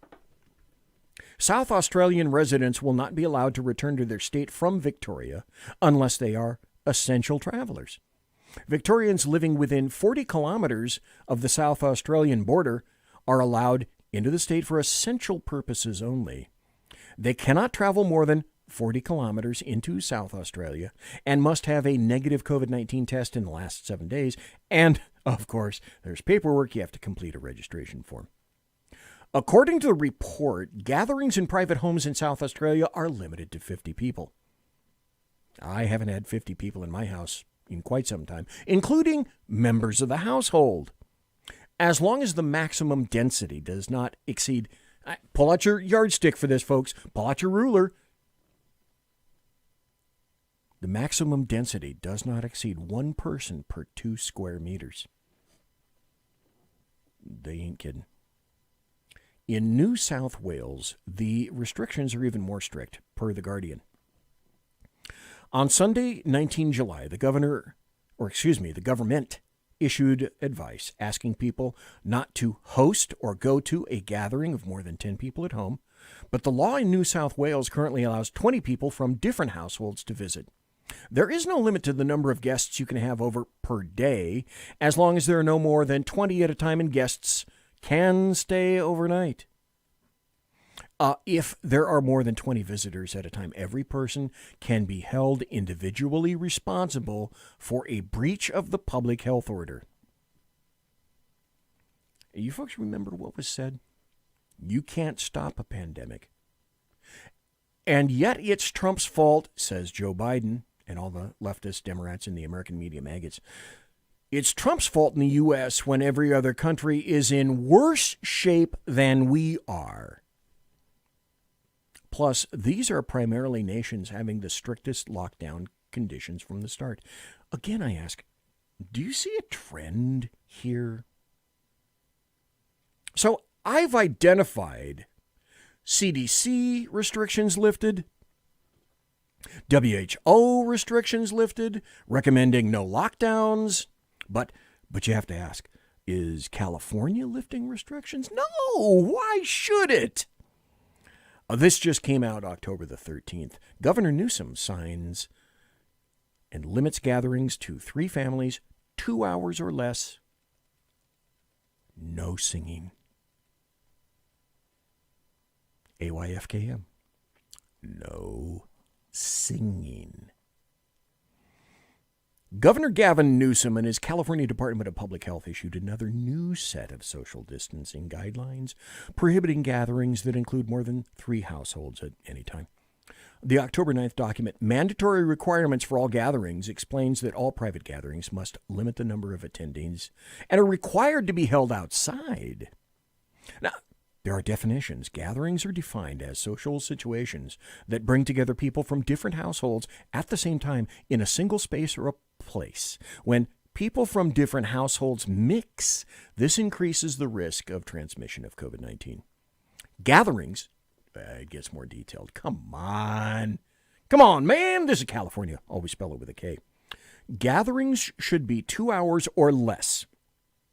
The longer the duration, the risk of transmission increases. Rules for, this is its own little subheading. Rules for singing, chanting, and shouting at outdoor gatherings. Singing, chanting, shouting, and physical exertion significantly increases the chance of COVID-19 transmission because these activities increase the release of respiratory droplets. Remember what the CDC just said. And fine aerosols into the air. Because of this, singing, chanting, you chanters, damn you, and shouting, you shouters, damn you, are strongly discouraged. But if they occur, the following rules and recommendations apply. But wait, there's more recommendations and rules. Do you think I'm making this up? I love doing this because you get to see how incredibly stupid is California. I'm reading from their recommendations. I'm not making this up. All people who are singing or chanting should wear a face covering at all times while singing or chanting, including anybody who is leading a song or a chant. We can't leave the leaders out. Come on. Because these activities pose a very high risk of COVID-19 transmission. Face coverings are essential to reduce the spread of respiratory droplets and fine aerosols. People who are singing, shouting, chanting, or exercising are strongly encouraged to maintain physical distancing beyond 6 feet. Ooh, there it is. To further reduce risk, people who are singing or chanting are strongly encouraged to do so.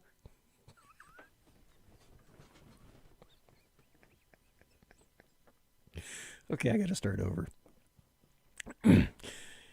People who are singing or chanting are strongly encouraged to do so quietly at or below the volume of a normal speaking voice. So remember, this is the same state that tells you to put your mask down. They're telling you how to chew, and now they're telling you at what decibel to speak. Oh, you can't forget. Come on, you can't forget music. Instrumental music is allowed as long as the musicians maintain at least 6 feet physical distancing. Musicians must be from one of the 3 households. How can you forget the 3 household limit? Playing, I'm not making this up, I swear to God. Playing of wind instruments, designated as any instrument played by the mouth, such as a trumpet or clarinet, is strongly discouraged.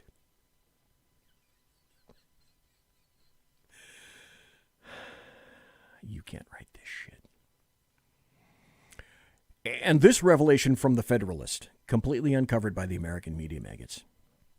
You may have heard of this in passing, but I'm emphasizing this to you because the fear porn lives large in people all around you. This is from October 12th. CDC study finds overwhelming majority of people getting coronavirus wore masks. A Center of Disease Control report released in September shows that masks and face coverings are not effective in preventing the spread of COVID-19, even for those people who consistently wear them. Hey, got a question for you. Let me know in chat.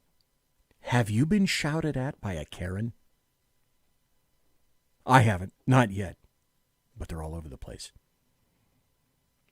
A study conducted in the U.S. in July found that when they compared 154 case patients who tested positive for COVID-19 to a control group of 160 participants from healthcare facilities who were symptomatic but tested negative, over 70% of the case patients were contaminated with the virus and fell ill despite always wearing a mask. They reported they always wear a mask.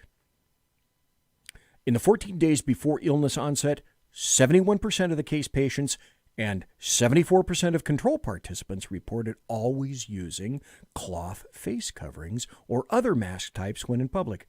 The report so stated. By the way, I'm just reminding you, in case you haven't grokked the concept, remember, it is forbidden for you to have this knowledge. Also from nationalreview.com, this is from October 4th. Stats hold a surprise. Lockdowns may have little effect on COVID-19 spread. Data suggest mandatory lockdowns exacted a great cost with a questionable effect of transmissions. Again, I repeat, are you seeing a trend here? Identifying one. I am. Hold up your hand if you are. Thanks.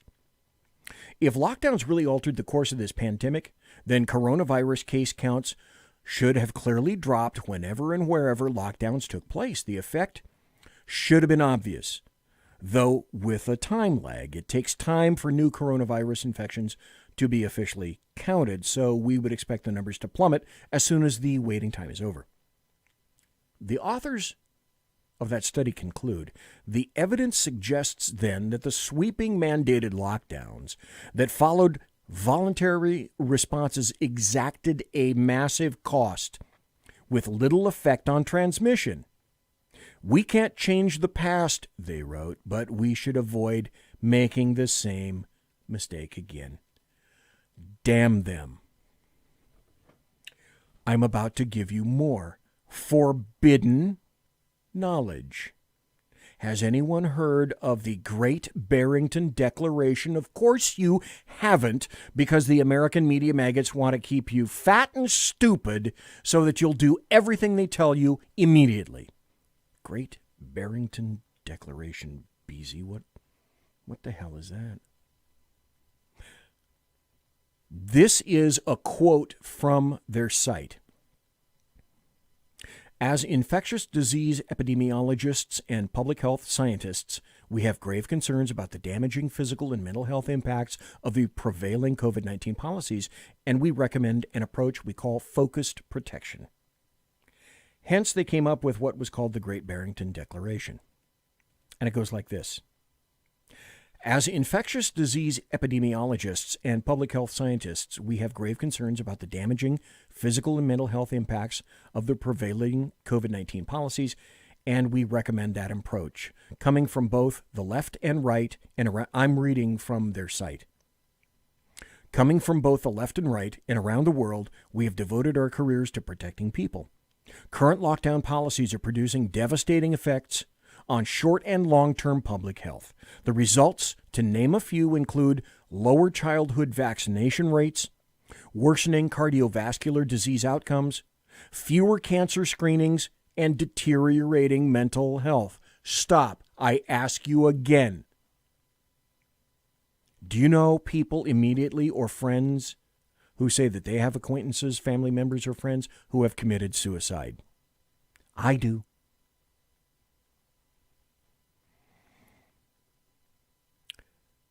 Leading to greater excess mortality in years to come, with the working class and younger members of society carrying the heaviest burden.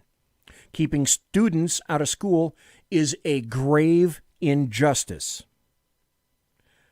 I'll get back to this in just a second. I just want to let you guys know what you're listening to. Conservative media done right. You're listening to the SHR Media Network.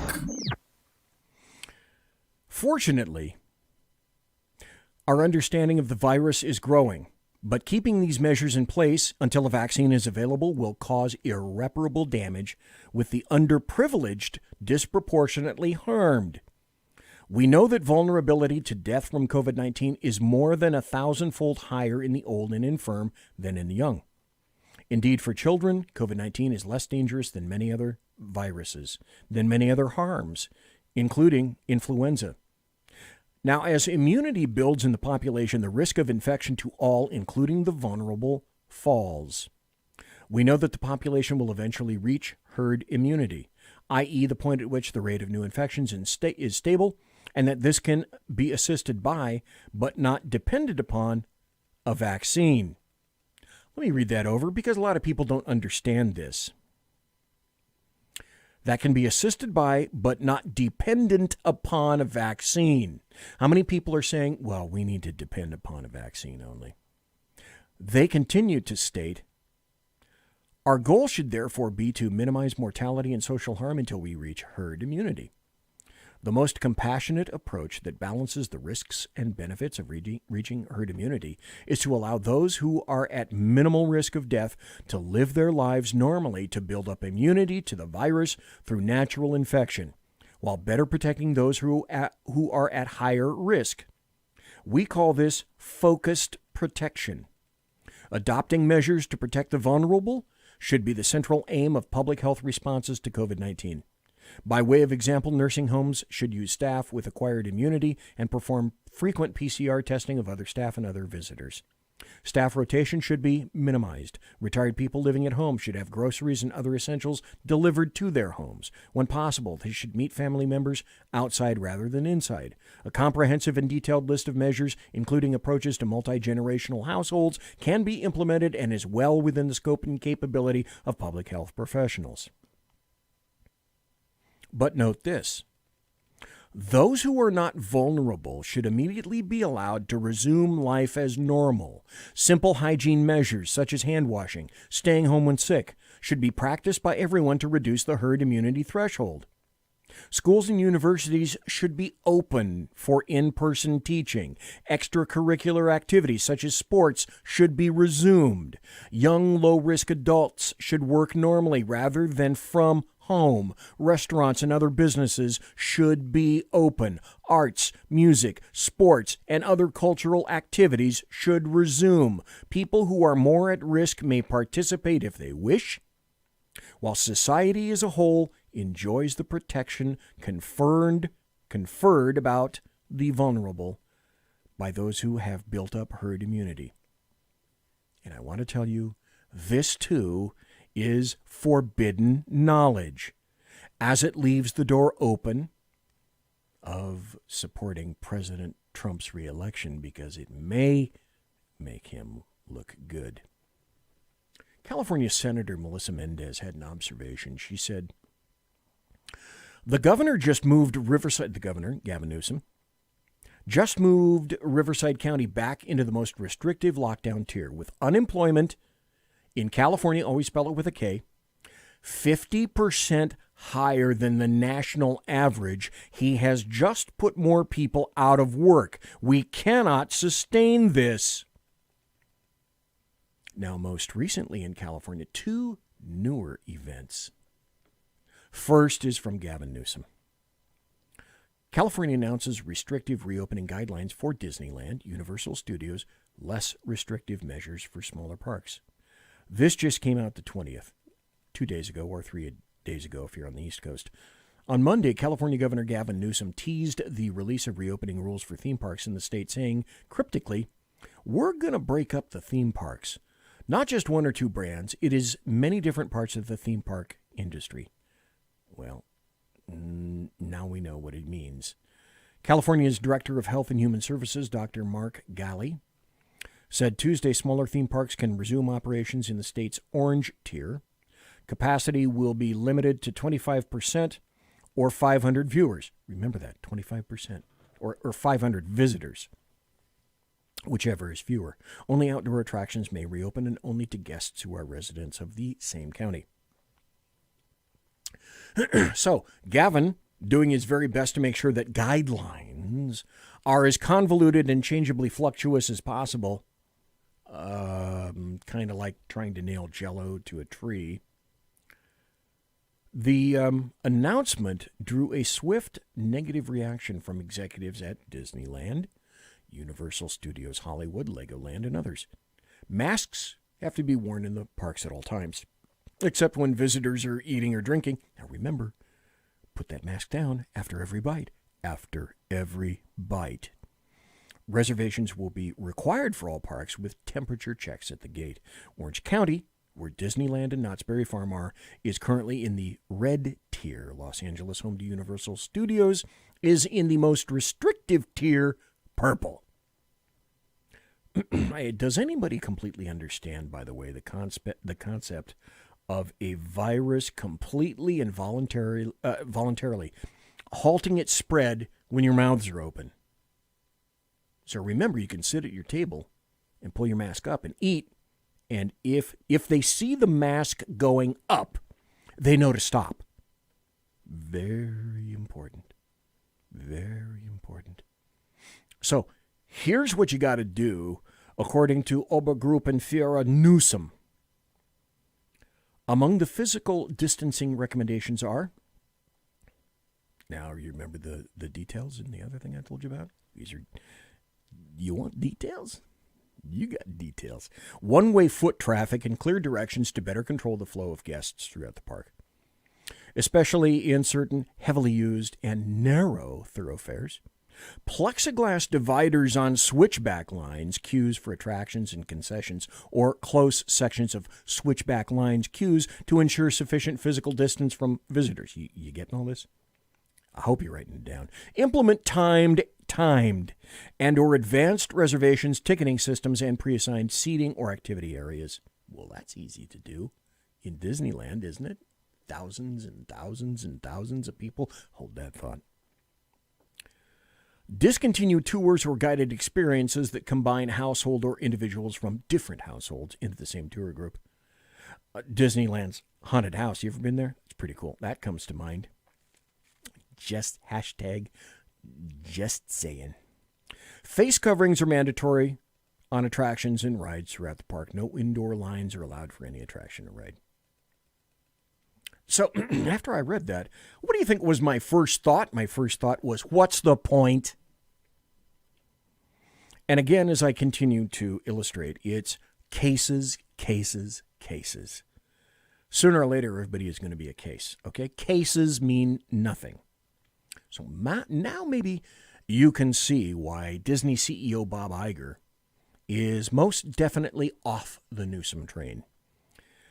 He had to release 28,000 employees.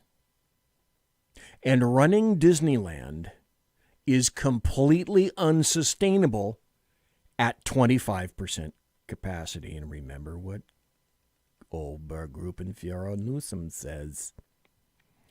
I don't agree with the new CDC guidance, period, full stop. It is not the policy in the state of California. We're influenced by those who are experts in the field who feel very differently, i.e. those I can control.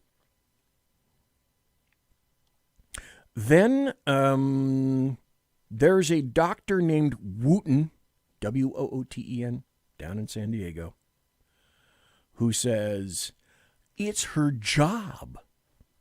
It's her job not to listen to WHO advice on lockdowns. I guarantee you she did before, but now, not now. KSI asked whether county officials agreed or disagreed with the World Health Organization's stance against lockdowns as a way to contain the spread due to the damage done to the economies. No. Now, here's what Dr. Wilma Wooten had to say.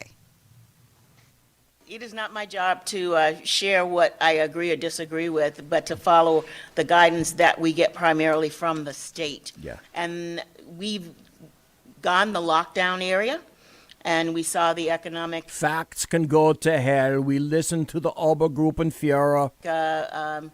instability that caused. When our numbers, our case rates decreased, then we opened and we learned our lesson about opening too fast. So we essentially locked down again, and now we are going at a more intentional, slow rate. And even with this, and we've been talking about this in most of the Q&A, we still have an elevated case rate.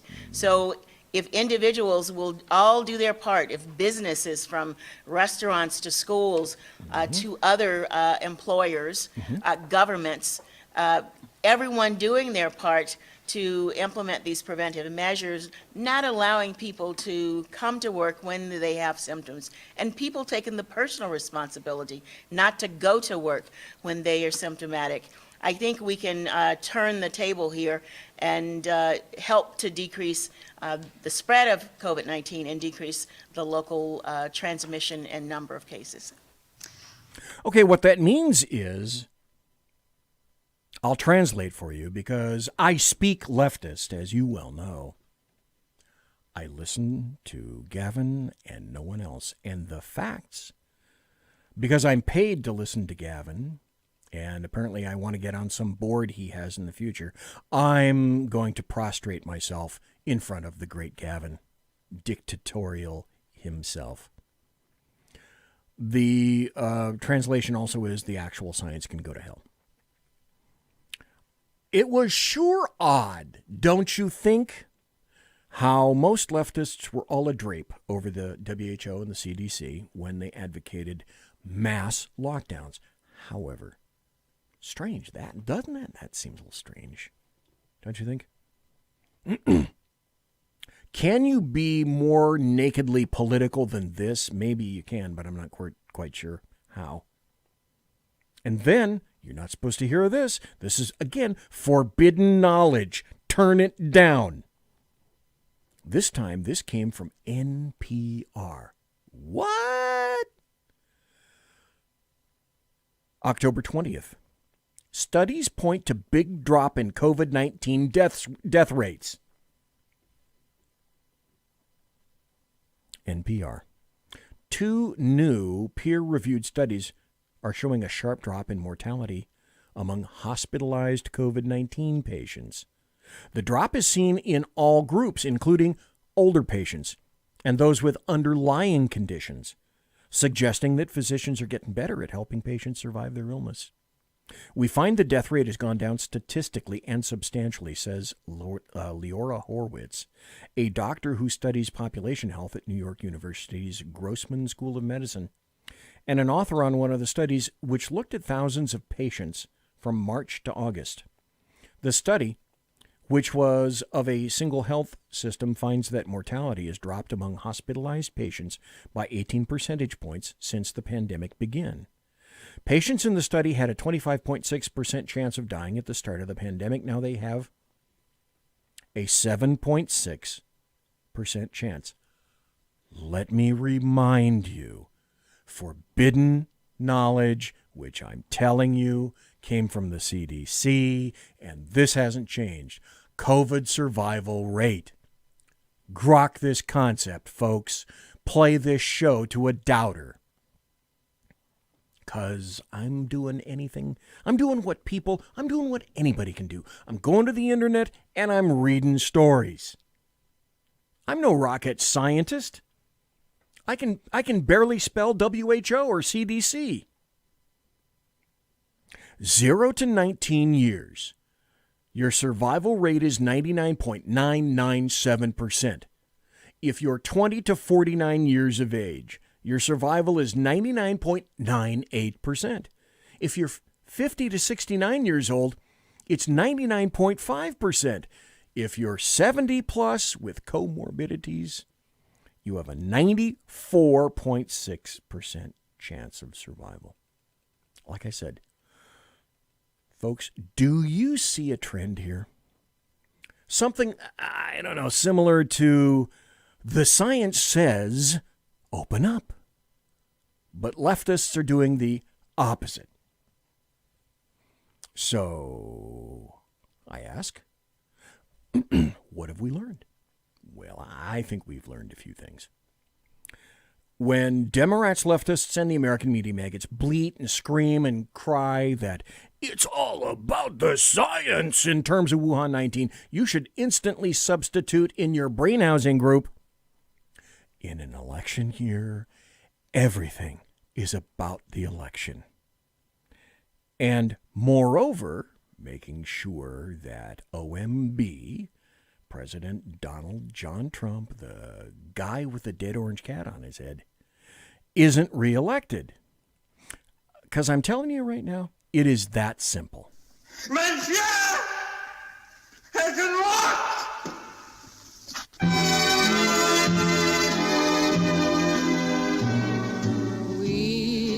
Ladies and gentlemen, boys and girls, children of all ages, thanks for listening to the Bloviating Zeppelin's Berserk Bobcat Saloon radio show, live and direct right here on the SHR Media Network. If you want to contact me, you can find me on Twitter at BZEP, at BZEP. You can also go to my blog at bloviatingzeppelin.net. Promotional consideration is by the Lockheed Martin Skunk Works and also by the Boeing Company. If it ain't Boeing, I ain't going. And also by Pratt & Whitney Engines. Thrust. You can trust. Tiaras are by My Little Pony. To the folks that I know. Thanks to my personal KC-135 Kettle One refueling team, who I will be concerting in less than an hour. Bank on it. And thanks to everybody here for listening live. Thanks to everybody. There's a ton of people in chat in SHR, a ton of people in Facebook chat. Thank you ever so kindly for being here tonight. Thanks for listening in podcast. I appreciate each and every one of you that take time out of your busy day. Everybody, have a great weekend. Come back Tuesday night. Brandon Straka in the house Tuesday night. Everybody quiet down now and get some sleep. Good night, everybody. Good night, Mama. Good night, Ben. Good night, everyone. Good night, Mama. Good night, Daddy. Good night, children. Good night, Daddy. Good night, Elizabeth. Good night, John Boy. Good night, Jim Bob. Good night, Jim Bob. Good night, Jim Bob. What's going on? I was asleep. What's everybody doing? Good night, Jim Bob.